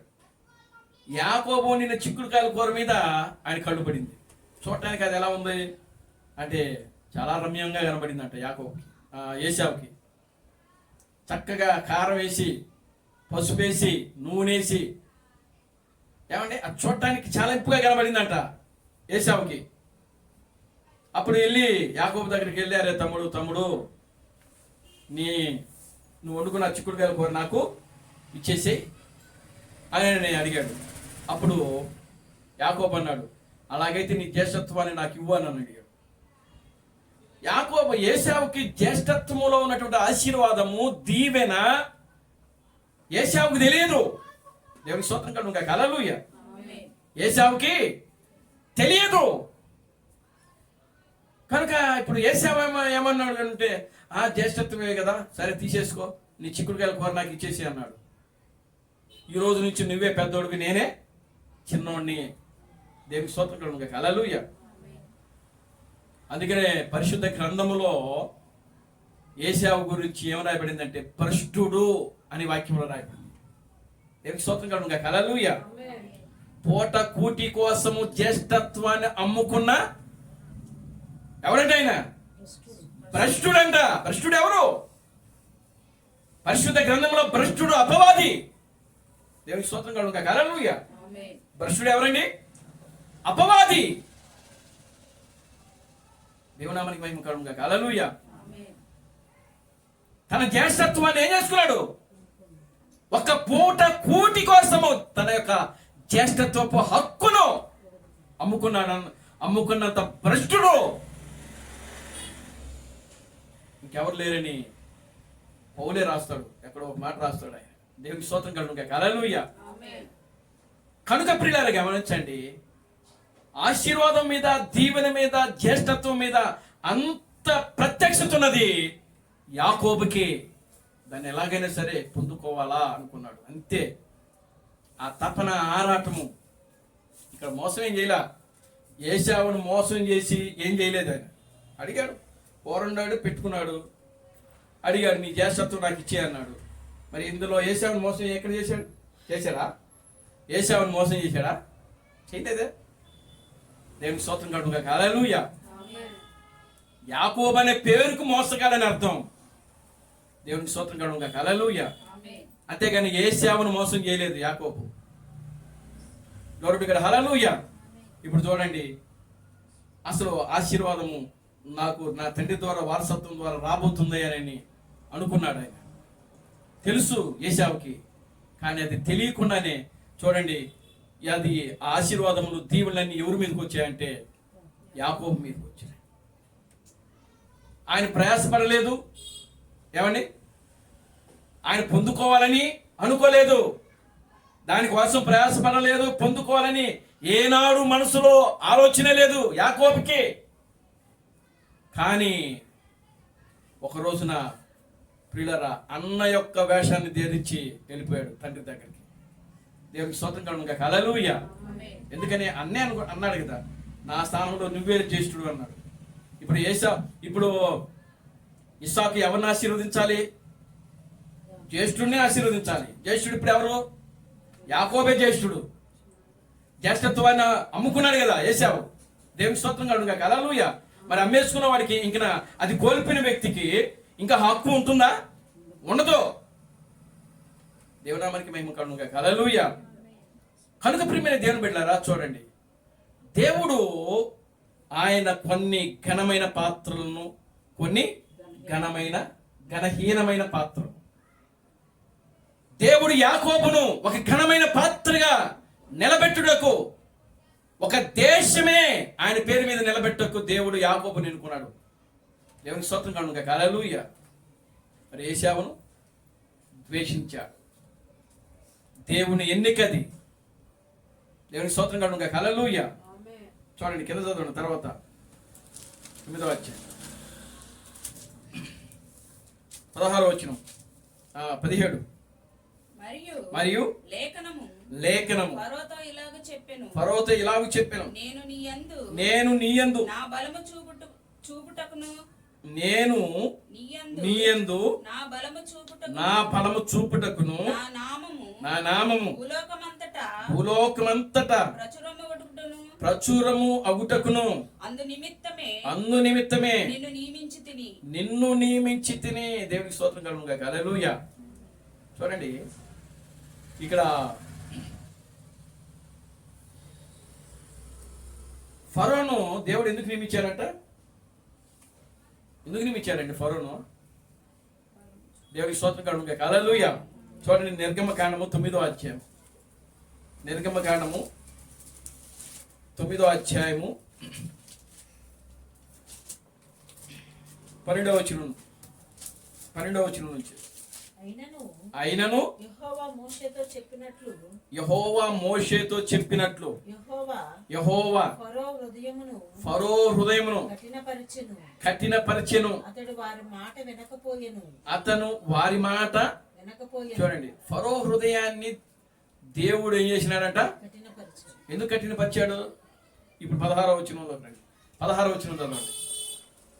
అక్కడ సమాధానం చెప్తున్నాడు. అక్కడ నా బలమును నీకు చూపునట్లు భూలోకమంతటా నా నామము ప్రచురము చేయనట్లు.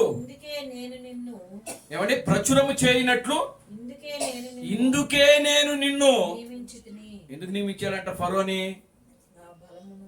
దేవుని యొక్క బలమును, దేవుని యొక్క శక్తి సామర్థ్యమును, ఆయన యొక్క పేరును భూలోకమంతటా, ప్రపంచమంతటా కూడా ఆయన యొక్క పేరును ప్రచురపరచడానికి దేవుడు ఫరోని ఎన్నుకున్నాడంట. దేవునికి స్తోత్రం కలుగును గాక. హల్లెలూయా. ఫరో దేవుని నమ్మాడా? చూడండి, ఫరో ఎదుట దేవుడు ఏం చేస్తున్నాడు? సూచక్రియలు చేస్తున్నాడు. దేవునికి స్తోత్రం కలుగును గాక. హల్లెలూయా. మోషే పలుకుతున్నాడు, అక్కడ కప్పలు కలుగును గాక అన్నాడు. కప్పలు వచ్చాయి. చూడండి, వడగండ్లు వర్షము కలుగును గాక అని పలికాడు. వడగండ్లు వర్షం వచ్చేసింది. నీళ్ళు రక్తముగా మారును గాక అన్నాడు. రక్తంగా మారిపోయింది. మిడతలు కలుగును గాక అన్నాడు. చూడండి, దేవునికి స్తోత్రం కలుగును గాక. హల్లెలూయా. ఇన్ని సూచక్రియలు చేస్తున్నాడు. ఒక్కొక్క సూచక్రియ చేస్తా ఉంటే దేవుడు ఫరో హృదయం ఇంకా ఏమైపోతుందో తెలుసా? కఠినమైపోతా. మొదటి సూచక్రియ చేశాడు. ఓహో అంతేనా అనుకున్నాడు. తన హృదయం ఇంకా ఏమైందంటే కఠినమైంది. ఆ విధంగా దేవుడు ఐగుప్తులో 10 తెగుళ్ళు రావడానికి కారణం ఏంటో తెలుసా? దేవుడు ఫరోను ఎన్నుకున్నాడు. ఎందుకు ఎన్నుకున్నాడో తెలుసా? తన యొక్క నామమును ప్రపంచమంతా కూడా, భూలోకమంతా కూడా ప్రచురపరచుటకు, తెలియజేయుటకు, ఆయన శక్తి, ఆయన సామర్థ్యము, ఆయన గొప్పతనమును ఆయన తెలియజేసుకున్నటకు దేవుడు ఇక్కడ ఫరోను లేపాడు. అది దేవుడికి స్తోత్రం కలుగును గాక. హల్లెలూయా. చెడ్డోడు ఉంటేనే కదా మంచోడు ఎవరో తెలిసేది. దేవుడికి స్తోత్రం కలుగును గాక. హల్లెలూయా. మంచోడు ఉంటే చెడ్డోడు ఉండాలి, ఖచ్చితంగా ఉండాలి. ఈ రెండు ఉండాలి. మంచి ఉండాలి, చెడు ఉండాలి. చీకటి ఉండాలి, వెలుగుండాలి. దేవుని స్తోత్రం కలుగుగా. హల్లెలూయా. ఏమండి? కనుక ఈ లోకంలో దేవుడు ఉండాలి, దెయ్యం ఉండాలి. దేవుడు ఈయన దేవుడు అని తెలియాలంటే అక్కడ దెయ్యాన్ని కూడా దేవుడు పెట్టుకోవాలి. ఆయన శక్తి సామర్థ్యములు, ఆయన గొప్పతనం తెలియాలంటే దేవుడు ఎవరినో ఒకరిని ఎన్నుకోవాలి. అక్కడ ఫరోను దేవుడు ఎన్నుకున్నాడు. అక్కడ ఎందుకు అనంటే ఆయన నామమును ప్రచురపరచుకోవడం, ఆయన గొప్పతనాన్ని తెలియజేసుకోవడానికి, ఆయన శక్తి సామర్థ్యమును తెలియజేసుకోవడానికి. దేవునికి స్తోత్రం కలుగుగా. హల్లెలూయా. ఆమేన్. హల్లెలూయా. చూడండి, ఘనమైన పాత్ర, ఘనమైన పాత్ర అక్కడ మోషేగా ఉంటే ఘనహీనమైన పాత్రగా ఇక్కడ ఎవరు ఉన్నారంటే ఫరో ఉన్నాడు. దేవునికి స్తోత్రం కలుగుగా. హల్లెలూయా. రెండు పాత్రలే, రెండు కూడా దేవునికి స్తోత్రం కలుగుగా. హల్లెలూయా. మోషే ఒక ఘనమైన పాత్రగా ఉన్నాడు అక్కడ. ఇదిగో ఫరో ఒక ఘనహీనమైన పాత్రగా ఉన్నాడు. దేవుని కోసమే ఫరోను దేవుడు ఉంచుకున్నాడు అక్కడ. దేవుని స్తోత్రం కలుగుగా. హల్లెలూయా. ఊరికనే కాదు, ఏముంది, ఊరికే ఒక అద్భుతం చేస్తే ఆయన మనసును ఆయన కఠినపరచకుండా ఆయనలో జాలి పెట్టాడు అనుకోండి, ఊరికనే పంపించేస్తాడు. అప్పుడు ఆయన శక్తి ఏంటో, ఆయన బలం ఏంటో, ఆయన గొప్పతనం ఏంటో అంతగా ప్రజలకి తెలిసేది కాదు. దేవునికి స్తోత్రం కలుగుగా. హల్లెలూయా. ఆమేన్. హల్లెలూయా. కనుక ఈ రోజు ప్రియమైన దేవుని బిడ్డలారా, ప్రతిదీ కూడా ఏం జరుగుతుంది? ఘనమైన పాత్రలు, ఘనహీనమైన పాత్రలు. కింద చదవండి, తర్వాత చదవండి. 9వ అధ్యాయం తర్వాత 19వ వచనం. అట్లయితే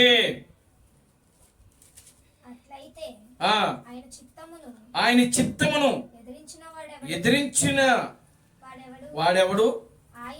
ఆయన ఇంకను నేరము మోపనేలా అని నీవు నాతో చెప్పుదువా?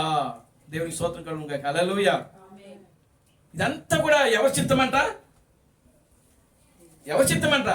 దేవుని యొక్క చిత్తమంట. అందుకని ఇక్కడ పౌలు ఏమంటున్నాడంటే, దేవుడి చిత్తమును ఎవరైనా ఎదిరించగలడా? దేవునికి స్తోత్రం కలుగుగా. హల్లెలూయా. ఆమేన్. హల్లెలూయా. ఆయన ఇంకనూ నేరము మోపనేలా అని నీవు నాతో చెప్పుదువు. అంటే దేవుని మీద నేరం మోపాలి, నేరం మోపు. దేవునికి స్తోత్రం కలుగుగా. హల్లెలూయా అని మనం చెప్పగలమా? లోరెడ్డి ఇక్కడ. హల్లెలూయా. 20వ వచనం. అవును ఓ మనుషుడా, దేవునికి ఎదురు చెప్పుటకు నీవెవడవో, నన్ను ఎందుకు ఇలాగ చేసితివని రూపింపబడినది రూపించిన వానితో చెప్పునా. దేవునికి స్తోత్రం కలుగుగా. హల్లెలూయా. ఆమేన్. హల్లెలూయా. చూడండి, నిర్మించిన వాడితో నిర్మించబడినది వచ్చి నీవు నన్ను ఎందుకు ఈ విధంగా రూపించావు, నన్ను ఎందుకు ఈ విధంగా నిర్మించావు? దేవుని స్తోత్రం కలుగుగా. హల్లెలూయా. ఇప్పుడు ఆదాము వెళ్ళి దేవుని అడిగాడు అనుకో, దేవుడా నువ్వు నన్ను ఎందుకు ఇట్లా మట్టి శరీరంతో నిర్మించావు అని అంటే దేవుడు ఏమనేవాడు? అసలు ఆదాము అడుగుతాడా?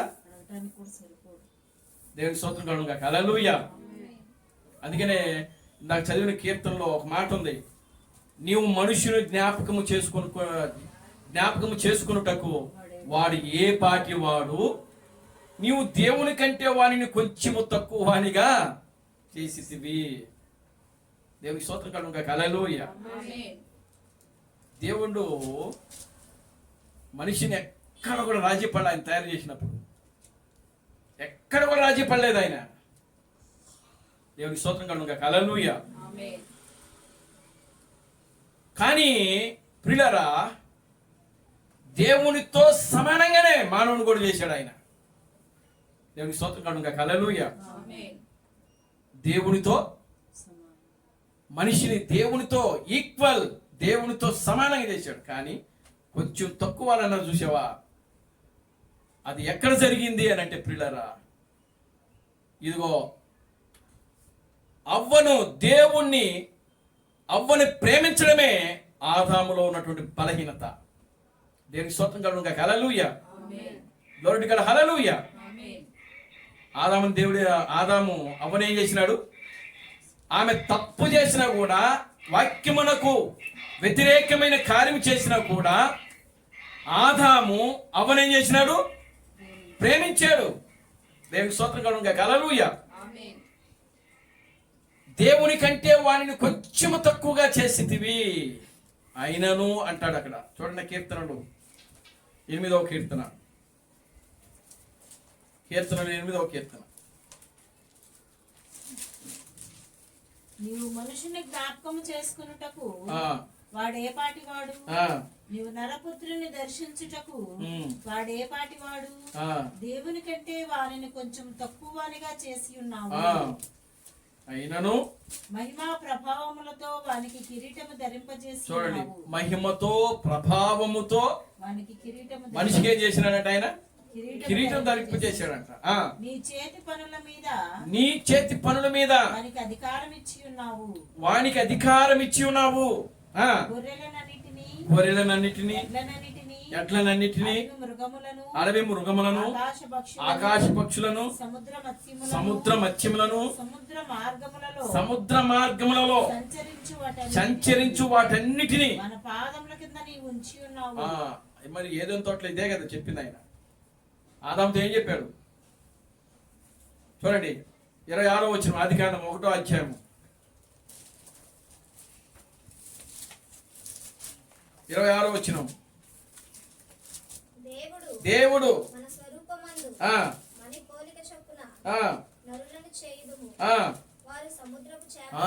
వారు సముద్రపు చేపలను, ఆకాశ పక్షులను, పశువులను, సమస్త భూమిని, భూమి మీద ప్రాకు ప్రతి జంతువులను. ఇదే మాట దావీదు అక్కడ రాశాడు. అవునా? దేవునికి స్తోత్రం కలుగును గాక. హల్లెలూయా. ఇక ఏది కూడా తేడా లేదు. కానీ కొంచెం తక్కువనిగా చేశాడు అని అంటే ఆయన కంటే ముందుగా దేవుడు ఉండటమే తక్కువ. అది ఆయన తర్వాత మనిషి రావడం దేవుడికి స్తోత్రం కలుగును గాక. హల్లెలూయా. ముందు ఎవరున్నారు? దేవుడు. తర్వాత ఎవరు వచ్చారు? మానవుడు వచ్చాడు. అంటే ఆ దేవుడు ముందు ఉండటమే, రెండవ స్థానంలో మానవుని తీసుకురావడం తక్కువ, అంతే. దేవునికి స్తోత్రం కలుగును గాక. హల్లెలూయా. అయినను అంటున్నాడు అక్కడ దావీదు. అయినను సర్వభూమి మీద అంతటా కూడా దేవుడు ఏం చేసినాడంటే మానవునికి అధికారం ఇచ్చేసాడు. అక్కడ దేవుడు ఆదాముతో ఏదైతే చెప్తున్నాడో ఇక్కడ దావీదు కూడా మనుషుల గురించి మాట్లాడుతూ ఉన్నాడు. దేవునికి స్తోత్రం కలుగును గాక. హల్లెలూయా. కనుక ఈరోజు ప్రియమైన దేవుని బిడ్డలారా, దేవుడు కొన్ని ఘనమైన పాత్రలను, కొన్ని ఘనహీనమైన పాత్రలను ఎన్నుకుంటున్నాడు. మోషేని ఎన్నుకుంది దేవుడే, ఫరోను ఎన్నుకున్నది కూడా దేవుడే. మోషేను దేవుడు ఒక ఘనమైన పాత్రగా తన సేవకుడిగా ఎన్నుకుంటే, ఫరోను దేవుడు తన నామము నిమిత్తమై తన శక్తి సామర్థ్యమును ప్రజలు తెలుసుకున్నట్లు ప్రియులారా ఒక ఘనహీనమైన పాత్రగా దేవుడు అక్కడ ఫరోను ఎన్నుకుంటున్నాడు. దేవునికి స్తోత్రం కలుగును గాక. హల్లెలూయా. ఫరో హృదయాన్ని కఠినపరిచింది దేవుడే అని వాక్యంలో రాయబడింది. నేను ఫరో హృదయం ఏం చేస్తున్నాను? కఠిన పరిస్థితిని. ఆమేన్. హల్లెలూయా. ప్రియులారా, ఈ లోకములో ఉన్నటువంటి ప్రతిదీ కూడా దేవుని చిత్త ప్రకారమే జరుగుతా ఉంది. ఆమేన్. హల్లెలూయా. అపవాదిని ఏర్పరిచింది దేవుడే. ఈ భూలోక రాజ్యములన్నీ కూడా ఏర్పరిచింది దేవుడే. ఏర్పరిచి ఎవరికి అప్పగించాడు? అపవాదికి అప్పగించాడు. ఎందుకంటే కొన్ని రోజులు ఏలాలో. దేవునికి స్తోత్రం కలుగును గాక. హల్లెలూయా. ప్రతి వ్యవస్థను దేవుడే ఏర్పాటు చేశాడు. ఆమేన్. హల్లెలూయా. ఎందుకంటే ఈ వ్యవస్థలన్నీ కూడా ఉండాలి. ఉంటేనే ఆయన గొప్పతనం ఏంటో తెలుస్తుంది, ఆయన శక్తి సామర్థ్యములు ఏంటో తెలుస్తాయి, ఆయన ప్రభావం ఏంటో తెలుస్తుంది, ఆయన ఉనికి ఏంటో తెలుస్తుంది. దేవునికి స్తోత్రం కలుగును గాక. హల్లెలూయా. కనుక ప్రియులారా, కొన్ని ఘనమైన పాత్రలు, ఘనహీనమైన, తర్వాత కింద చదవండి, 9వ అధ్యాయం తర్వాత కింద ఒక ముద్దలో నుండి ఒక్క ముద్దలో నుండియే ఒక ఘటము ఘనతకును ఒకటి ఘనత హీనతకు చేయుటకు మళ్ళా చదవండి. ఒక ముద్దలో నుండి ఒక ఘట్టము ఘనతకును ఒకటి ఘనహీనతకును చేయుటకు మట్టి మీద కుమ్మరివానికి అధికారము లేదా? దేవుని స్తోత్రం కలుగును గాక. హల్లెలూయా.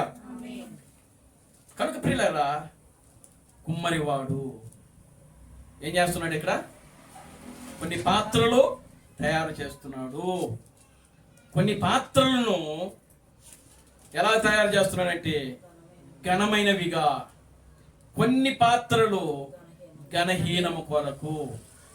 దేవుని స్తోత్రం కలుగును గాక. హల్లెలూయా.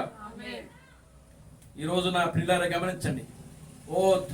దేవుని ద్వేషిస్తున్నారు, అపహాసం చేస్తున్నారు, హేళన చేస్తున్నారు, క్రీస్తు బ్రహ్మమును హేళన చేస్తున్నారు, క్రీస్తు థామస్ను హేళన చేస్తున్నారు, అపహాసం చేస్తున్నారు అని అంటే దేనికి? దేవుడు ఎవరు వారిని ఏర్పాటు చేశారు అని అంటే దేవుడే వారిని ఏర్పాటు చేశారు. దేవుని స్తోత్రం కలుగును గాక. హల్లెలూయా. ఎవరు ఏర్పాటు చేశారండి? దేవుడు. ఎందుకు అని అంటే ఇక్కడ ప్రియులారా తన నామ ఘనత కోసం, ఆయన శక్తి సామర్థ్యములను ప్రియులారా తెలుసుకోవడం కోసం, ఆయన ఎంత గొప్పవాడో, ఎంత శక్తి సామర్థ్యం కలిగిన వాడో, ఎంత ఉన్నతమైన వాడో ప్రజలకు తెలియజేయడానికి ప్రియులారా ఆయన కొన్ని పాత్రలను ఘనహీనమైన పాత్రలుగా ఎంచుకుంటున్నాడు. ఘనమైన పాత్రల కంటే కూడా ఘనహీనమైన పాత్రల వల్లనే ఎక్కువగా ఆయన మహిమ పొందుతాడు. ఇక్కడ దేవుని స్తోత్రం కలుగును గాక. హల్లెలూయా. ఎందుకు అని అంటే అక్కడ ఆయన యొక్క శక్తి సామర్థ్యము ప్రభావం ఎలాంటిదో బయటకు వస్తూ ఉంటది కాబట్టి. దేవుని స్తోత్రం కలుగును గాక. హల్లెలూయా. కనుక దేవుని యొక్క శక్తి సామర్థ్యం బయటికి రావాలి అని అంటే ఘనహీనమైన పాత్రలు ఖచ్చితంగా ఉండి తీరాలి. దేవునామానికి మహిమ కలుగును గాక. హల్లెలూయా. చూడండి, పెళ్లి కుమార్తె, ఆయన చేతిలో ఉన్న పెళ్లి కుమార్తె. దేవుడు ఈ చివరి కాలంలో పిల్లల పెళ్లి కుమార్తెను ఆయన ఎన్నుకున్నాడు. ఎందుకు ఎన్నుకున్నాడు అని అంటే ఘనమైన పాత్రలుగా. దేవునికి స్తోత్రం కలుగును గాక. హల్లెలూయా. ఘనమైన పాత్రలుగా, బలమైన పాత్రలుగా. దేవునికి స్తోత్రం కలుగును గాక. హల్లెలూయా. మనం ఎలా ఉన్నాం? ఆయన చేతిలో ఉన్నాం. దేవునికి స్తోత్రం కలుగును గాక. హల్లెలూయా. చూడండి 21వ వచనం. ఒక ముద్దలో నుండి 21వ వచనం. ఒక ముద్దలో నుండి ఒక ఘట్టము ఘనతకును ఒకటి ఘనహీనతకును చేయుటకు మట్టి మీద కుమ్మరివానికి అధికారము లేదా? అలాగు దేవుడు తన ఉగ్రతను అగుపరచుటకు, తన ప్రభావమును చూపుటకు ఇచ్చించువాడైన నాశనమునకు సిద్ధపడి ఉగ్రతాపాత్రుడైన ఘటములను ఆయన బహు దీర్ఘ శాంతముతో సహించినేమి. దేవునికి స్తోత్రం కలుగును గాక. హల్లెలూయా. వీటన్నిటిని కూడా ఇప్పుడు భూమి మీద ఘనహీనమైన పాత్రలన్నీ కూడా ఏం చేస్తున్నాయంటే దేవునికి స్తోత్రం కలుగును గాక. హల్లెలూయా. ఘనహీనమైన పాత్రలు దేనికోసం ఎదురు చూస్తున్నాయి? ఉగ్రత కోసం. అవునా? దేవునికి స్తోత్రం కలుగును గాక. హల్లెలూయా. కానీ ప్రియులారా గమనించండి, ఈ యొక్క ఘనహీనమైన పాత్రలకు వెంటనే ఉగ్రత రావటం లేదు. ఇక్కడ ఎందుకు రావటం లేదు అని అంటే ఆయన దీర్ఘశాంతము గలవాడై ఉన్నాడంట. అక్కడ దేవునికి స్తోత్రం కలుగును గాక. హల్లెలూయా. ఆమేన్. హల్లెలూయా. ఫరోను దేవుడు వెమ్మటే నాశనం చేయగలడు. వెమ్మటే నాశనం చేసేస్తే ఇంకా అక్కడ ఆయన శక్తి సామర్థ్యం ఏమైపోతాయి? బయటకు వచ్చుద్దా? రావాల్సింది వస్తుందా బయటికి? దేవునికి స్తోత్రం కలుగును గాక. హల్లెలూయా.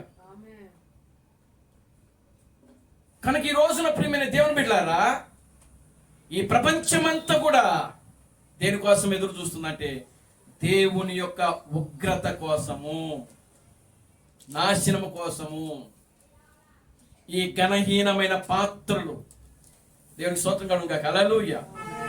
దేవుని యొక్క వాక్యమునకు వ్యతిరేకముగా ఉన్నటువంటి ప్రతి పాత్రను ఆయన ఏం చెప్పబోతున్నాడు అని అంటే నాశనం చేయబోతున్నాడు. ప్రియులారా,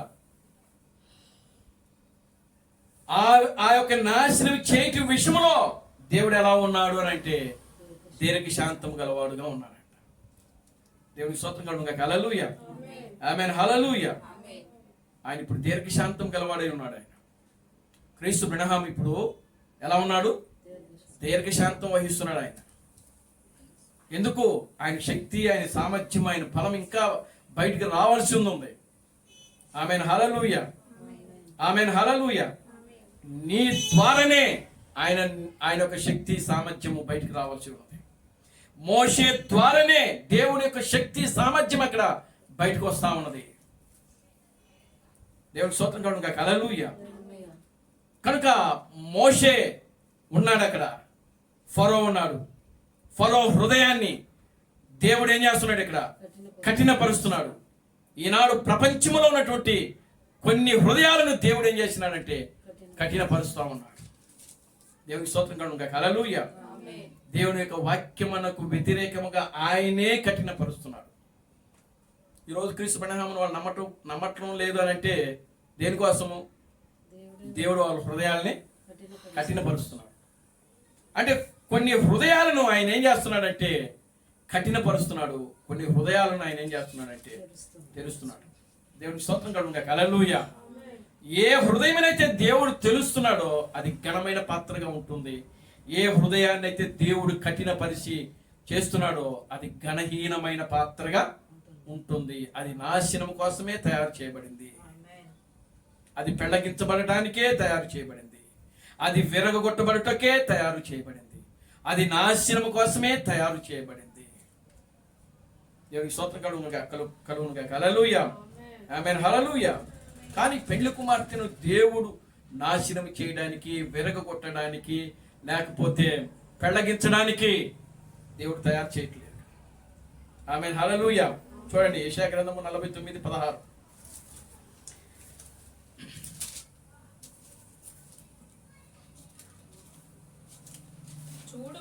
చూడుము నా అరచేతుల మీదగానే నేను చెక్కి ఉన్నాను. నీ ప్రాకారములు నిత్యము నా ఎదుట ఉన్నవి. చాలండి. చూడుము నా అరచేతులు నేను నిన్ను చెక్కి ఉన్నాను. యోహాను సువార్త 10వ అధ్యాయం 28వ వచనం. యోహాను సువార్త 10వ అధ్యాయం 28వ వచనం.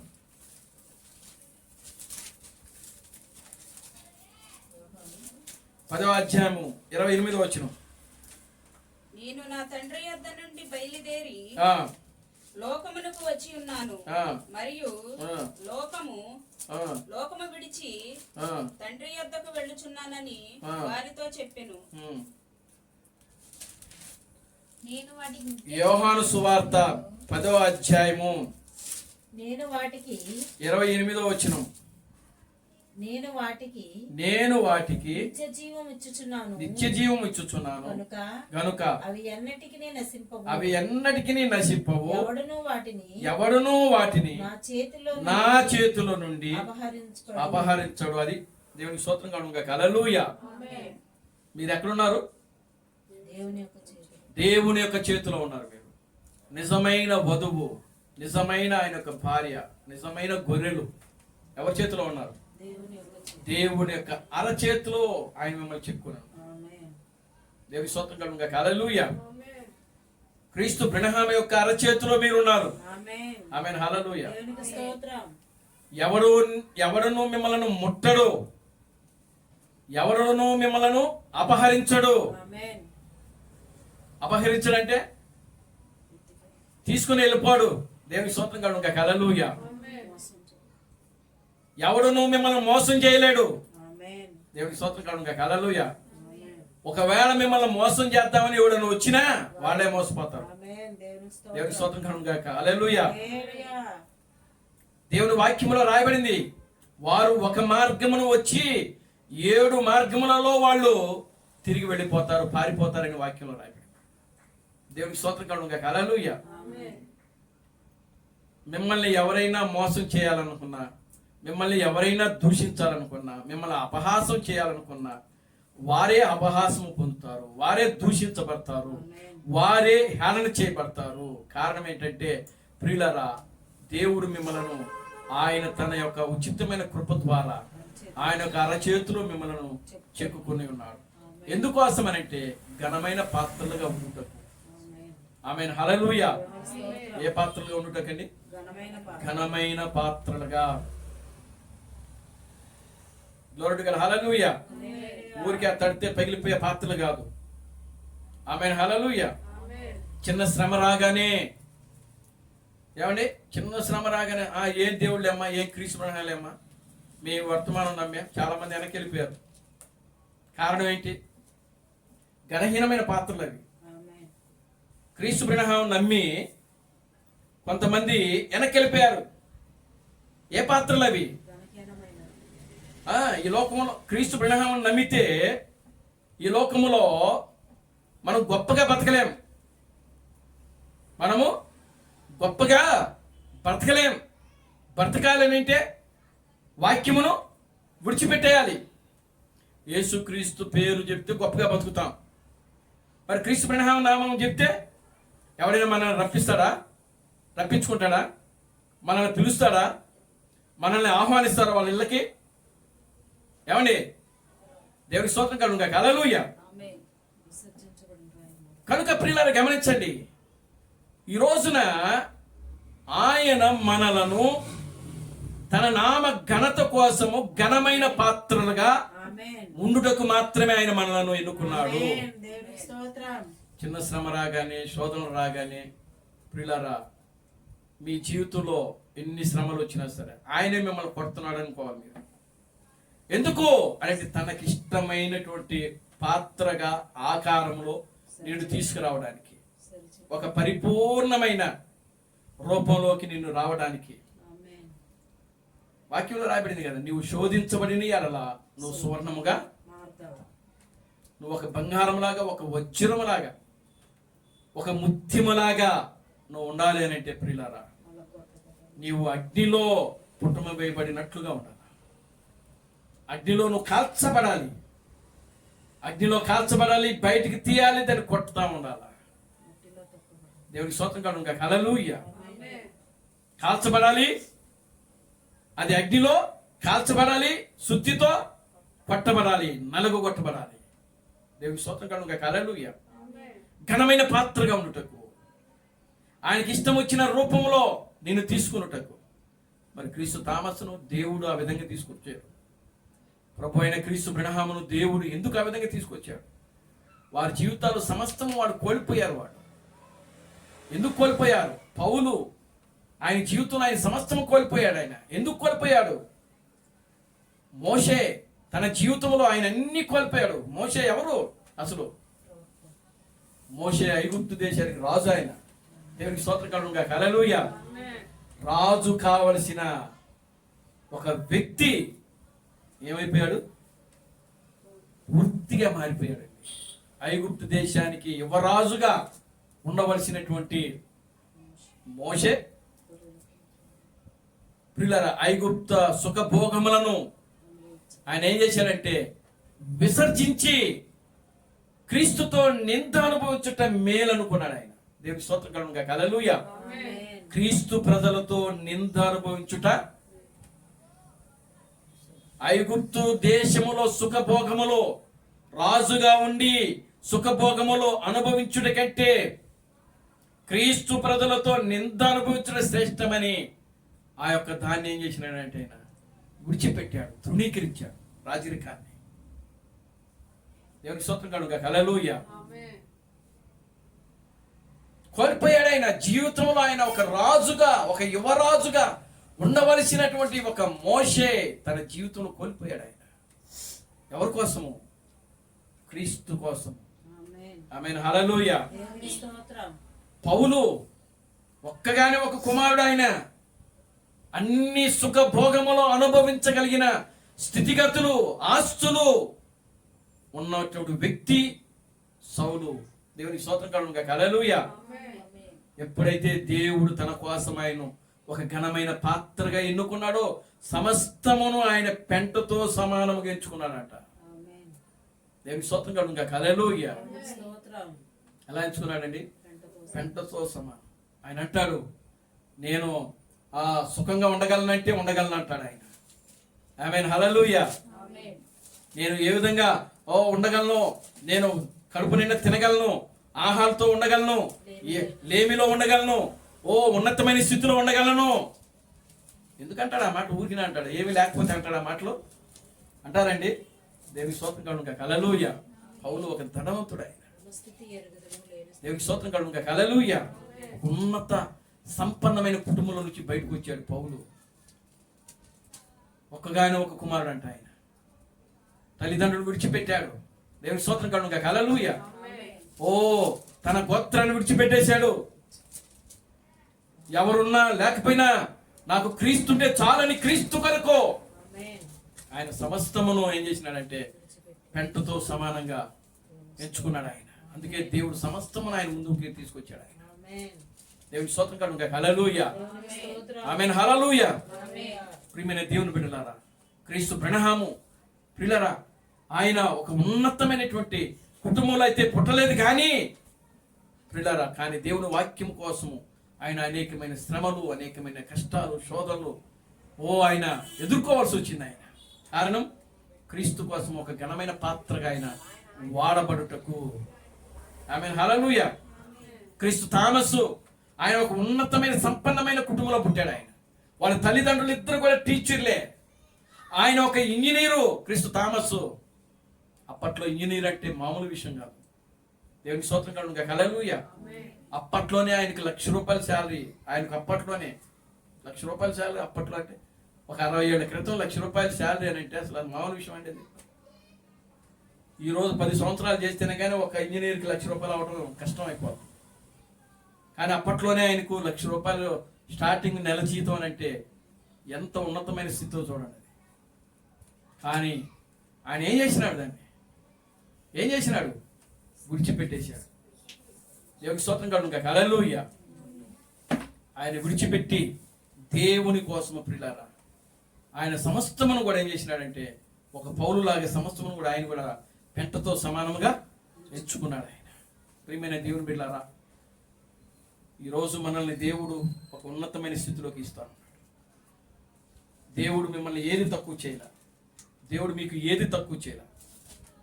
మీ జీవితాల్లో ఒకవేళ శ్రమలు వస్తే, కష్టాలు వచ్చే, శోధనలు వస్తే వాటిని జయించుటకు ప్రియులారా మీరు ప్రార్థన చేయాలని క్రీస్తు తామ చెప్తున్నాడు ఆయన. దేవుడికి స్తోత్రం కలుగును గాక. హల్లెలూయా. ఇక్కడ చూడండి, ఆయన ఒక వాగ్దానము ఆయన చెప్తున్నాడు ఇక్కడ. దేవుడి నామానికి మహిమ కలుగును గాక. హల్లెలూయా. చూడండి ఇక్కడ ఆయన ఏం చెప్తున్నాడు? ప్రతి ఒక్క సంఘములోని వారి గురించి ప్రార్థన చేయాలంట. సంఘములో ఉన్న ప్రతి వ్యక్తి కూడా ప్రతి ఒక్కరి గురించి మరి చేస్తున్నారు మీరు? దేవుని స్తోత్రం కలుగును గాక. హల్లెలూయా. ఆమేన్. హల్లెలూయా. ప్రతి ఒక్కరి గురించి ప్రార్థన చేయాలనంట. దేవుని నామానికి మహిమ కలుగును గాక. హల్లెలూయా. పెండ్లి కుమార్తెగా ఉన్న ప్రతి ఒక్కరిలోని చల్లదనమును తీసివేయబడుటకు ప్రార్థన చేయాలంట. దేని గురించి చేయాలి? ఇప్పుడు పెళ్లి కుమార్తె ఎలా ఉంది? చల్లదనంలో ఉండిపోయింది, వెచ్చని స్థితిలో లేదు. దేవుని స్తోత్రం కలుగును గాక. హల్లెలూయా. కనుక ఆ చల్లదనమును పోవడానికి ఏం చేయాలంట? ప్రతి ఒక్కరి గురించి ప్రార్థన చేయమంటున్నాడు. దేవుని స్తోత్రం కలుగును గాక. హల్లెలూయా. ఆమేన్. హల్లెలూయా. ఎన్నడూ వీడని క్రీస్తు బ్రహ్మము నిత్య సన్నిధి పెండ్లి కుమార్తె ప్రతి ఒక్కరిలో ఉండునట్లు ప్రార్థన చేయాలి. దేవుని యొక్క నిత్యమైన సన్నిధి, క్రీస్తు బ్రహ్మ యొక్క సన్నిధి, ఆ నిత్య సన్నిధి ప్రతి ఒక్కరిలో ఉండునట్లు. దేవుని స్తోత్రం కలుగును గాక. హల్లెలూయా. ప్రతి ఒక్కరిలో ఉండునట్లు ఏం చేయాలంట? ప్రతి ఒక్కరి గురించి ప్రార్థన చేయాలి. దేవుని స్తోత్రం కలుగును గాక. హల్లెలూయా. దేవుడు ఈ దినాన ఒక స్వర్ణయుగంగా మన గురించి మార్చాడు ఆయన. ఇప్పుడు మనం ఉన్న యుగం ఏదో తెలుసా? స్వర్ణయుగం. ఆమేన్. హల్లెలూయా. ఏ యుగంలో ఉన్నాం? స్వర్ణ యుగము, బంగారపు యుగంలో ఉన్నాం. దేవుని నామానికి మహిమ కలుగును గాక. హల్లెలూయా. మరి ఈ బంగారపు యుగంలో ఉన్న మనము ఆ విధమైనటువంటి స్థితిగతులు కూడా మనలో కనపడాలి. దేవుని నామానికి మహిమ కలుగును గాక. హల్లెలూయా. మరి ఆ విధమైన స్థితిగతుల్లో మనం ఉండాలనంటే ప్రియులారా, ఎంతో దేవుని సన్నిధిలో తగ్గించుకొని వినయముతో విధేయతతో మనం దేవుని సన్నిధిలో ఏం చేయాలంటే ప్రార్థించాలి. దేవుని నామానికి మహిమ కలుగును గాక. హల్లెలూయా. మీరు ఈ లోకంలో దేనినైనా పోగొట్టుకోండి, ఆమేన్, హల్లెలూయా, కానీ ఎత్తబడుట్లో మాత్రము తప్పిపోకండి. గ్లోరీ టు గాడ్, హల్లెలూయా. కనుక ప్రియమైన దేవుని బిడ్డలారా, దేవుడు 7వ దూతకు ఇచ్చినటువంటి ఈ యొక్క చిన్న మందలో ఎవ్వరు కూడా తప్పిపోకుండా ప్రతి ఒక్కరు కూడా ఎత్తబడటానికి మీ జీవితంలో మీరు ఏదైనా సరే ఏం చేయాలి? కోల్పోయే స్థితిలో మనం ఉండాలి. దేవుని నామానికి మహిమ కలుగును గాక. హల్లెలూయా. ఇంకా అనేకమైన విషయాలు ఉన్నాయి. ఏదేమైనప్పటికీ నీ ప్రియమైన దేవుని బిడ్డలారా, ఆయన కుమ్మరివాడు కనుకనే ఆయన చేతిలో మనము ఉన్నాము. కనుక ఆయనకి ఇష్టం వచ్చిన పాత్రగా ఆయన మనల్ని ఏం చేస్తాడు? రూపిస్తాడు. దేవునికి స్తోత్రం కలుగును గాక. హల్లెలూయా. తనకిష్టం వచ్చినటువంటి రూపంలోకి ఆయన మనలను మలుచుకుంటాడు. ఓ దెబ్బలు తగులుతున్నాయి కదా, దెబ్బలంటే శ్రమలు, శోధనలు, ఇరుకులు, ఇబ్బందులు వస్తున్నాయి కదా అని చెప్పి ప్రియులారా వాటికి తట్టుకోలేక విడిచిపెట్టేస్తే మనం నాశనం అయిపోతాం. కనుక జీవితంలో ఎన్ని శ్రమలు వచ్చినా, ఎన్ని కష్టాలు వచ్చినా, ఎన్ని శోధనలు వచ్చినా, ఎన్ని ఇరుకులు, ఇబ్బందులు వచ్చినా వాటిని క్రీస్తు బ్రహ్మ ఇచ్చినటువంటి వాక్యముతో, ప్రియులారా క్రీస్తు థామస్ ఇచ్చిన వాక్యముతో వాటిని ఎదుర్కొంటూ వాటిని జయిస్తూ మన ఆత్మీయ జీవితంలో ప్రియులారా ముందుకు సాగుతూ ఉన్నారు. మనం దేవుని నామానికి మహిమ కలుగును గాక. హల్లెలూయా. దేవుడు మనలను ఏం చేస్తున్నాడంటే కరుణించాడు. ఎన్నిక లేని మనం దేనికోసం ఈ లోకంలో ఆరాటపడలేదు, దేనికోసము మనము ప్రియులారా ఆతృత పడలేదు. కానీ దేవుడు మనలను ఆధ్యాత్మికంగా ఒక ఉన్నతమైన స్థితిలో దేవుని యొక్క స్థానంలోకి దేవుడు మనల్ని తీసుకుని వెళ్ళాడు. కారణం ఏంటంటే మనం అలా ఉండాలని మనం ఎన్నడూ కూడా కోరుకోలేదు, కానీ ప్రయాసపడలేదు, కానీ పొందుకోవాలని మనం ఆ విధంగా లేము. కానీ దేవుడు తన యొక్క ఉచితమైన కృపను బట్టి, ప్రేమను బట్టి, దయను బట్టి మాత్రమే దేవుడు మనల్ని ప్రేమించాడు. ఆయన దేవుని నామానికి మేము కలుగును గాక. హల్లెలూయా. కనుక ప్రియమైన దేవుని బిడ్డలారా, ఆ విధంగా మనం జీవిస్తూ మన ఆత్మీయ జీవితంలో మనం ముందుకు సాగుతూ దేవుని సన్నిధిలో నిత్యము ఎన్నడూ వేరైనటువంటి క్రీస్తు బ్రహ్మ యొక్క నిత్యమైన సన్నిధిలో ఆనందిస్తూ సంతోషముతో మన జీవితంలో ప్రియమైన దేవుని బిడ్డలారా ముందుకు సాగుతాం. దేవుడు తన పరిశుద్ధ వాక్యమును దీవించి ఆశీర్వదించును గాక. ఆమేన్. ప్రార్థన చేసుకుందాం. దయచేసి అందరూ కూడా లేచి నిలబడండి, ప్రార్థన చేద్దాం.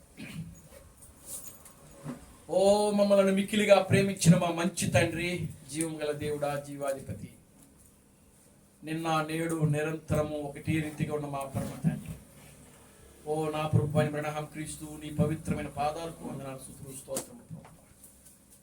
నిశ్చయంగా నాయన ఇప్పటి వరకు కూడా నా తండ్రి నా ప్రభువా, మీరు ఇచ్చిన గొప్ప సందేశమును బట్టి మీకు వందనాలు. నీవు ఈ లోకములో నాయన కొన్ని ఘనమైన పాత్రలను ఘనహీనమైన పాత్రలుగా ఎంచుకుని ఉన్నావు నాయన. మేము నా తండ్రి మా జీవితాల్లో ఒక ఘనమైన పాత్రగా ఉండటకే మీరు మమ్మల్ని ఎన్నుకున్నారు ప్రభువా. నిశ్చయముగా నాయన మా జీవితంలో మేము ఎన్ని శ్రమలు వచ్చినా, ఎన్ని కష్టాలు, ఎన్ని శోధనలు వచ్చినా కూడా ప్రభువా, వాటన్నిటిని కూడా నాయన మేము ఎదుర్కొంటూ మా ఆత్మీయ జీవితంలో ముందుకు సాగే కృపను మీరు మాకు అనుగ్రహించండి. ఇక్కడ కూడిన ప్రతి బిడ్డను దీవించి ఆశీర్వదించండి. ఈ మధ్యాహ్నపు దీవులతో నింపండి. సమస్త ఘనత మహిమను మీరు తెచ్చుకోండి. జీవం కలిగిన నా ప్రభువైన క్రీస్తు బ్రహ్మని సర్వశక్తి కలిగిన నామములో ప్రార్థించి స్తుతించి వేడుకొనుచున్నాము. ఆమేన్. అందరూ కూడా రెండు చేతులు పైకెత్తి కొరచుకోవాలి. Christ Branham never fails. Christ Branham never fails. Christ Branham never fails in me. Hallelujah. Hallelujah. Christ Branham never fails in me. Is coming very soon. Is coming very soon. Is coming very soon indeed. Hallelujah. Hallelujah. coming very soon indeed. నా ప్రాణమా ప్రభుని స్తుతించుము. నా ఆత్మ సమస్తమైన పరిశుద్ధులను స్తుతించుము. నా ప్రాణమా ప్రభుని స్తుతించుము. ప్రభు అయిన క్రీస్తు బ్రహ్మ చేసిన ఉపకారములలో దేనిని మరొకము. ఆమేన్. రాజులకు రాజుగా, ప్రభువులకు ప్రభువుగా, పెండ్లి కుమారుడుగా తెర మీద ప్రత్యక్షము కానున్నాడు ప్రభు అయిన క్రీస్తు బ్రహ్మ యొక్క కృపా సమాధానం ఇక్కడ కూడిన ప్రతి బిడ్డకును ఈ ప్రపంచంలో 7వ దూత థామస్గా క్రీస్తుగా అంగీకరించి క్రీస్తు బ్రహ్మే దేవుడు, క్రీస్తు బ్రహ్మే రాజులకు రాజు, క్రీస్తు బ్రహ్మే ప్రభువులకు ప్రభు అని నమ్మి విశ్వసించి ఆరాధిస్తున్న ప్రతి బిడ్డకును ఇప్పుడును సదాకాలము తోడని నడిపించును గాక. ఆమేన్. ఆమేన్. అందరికీ వందనాలు. ప్రభు మిమ్మల్ని దీవించి ఆశీర్వదించును గాక. ఆమేన్. ఆమేన్.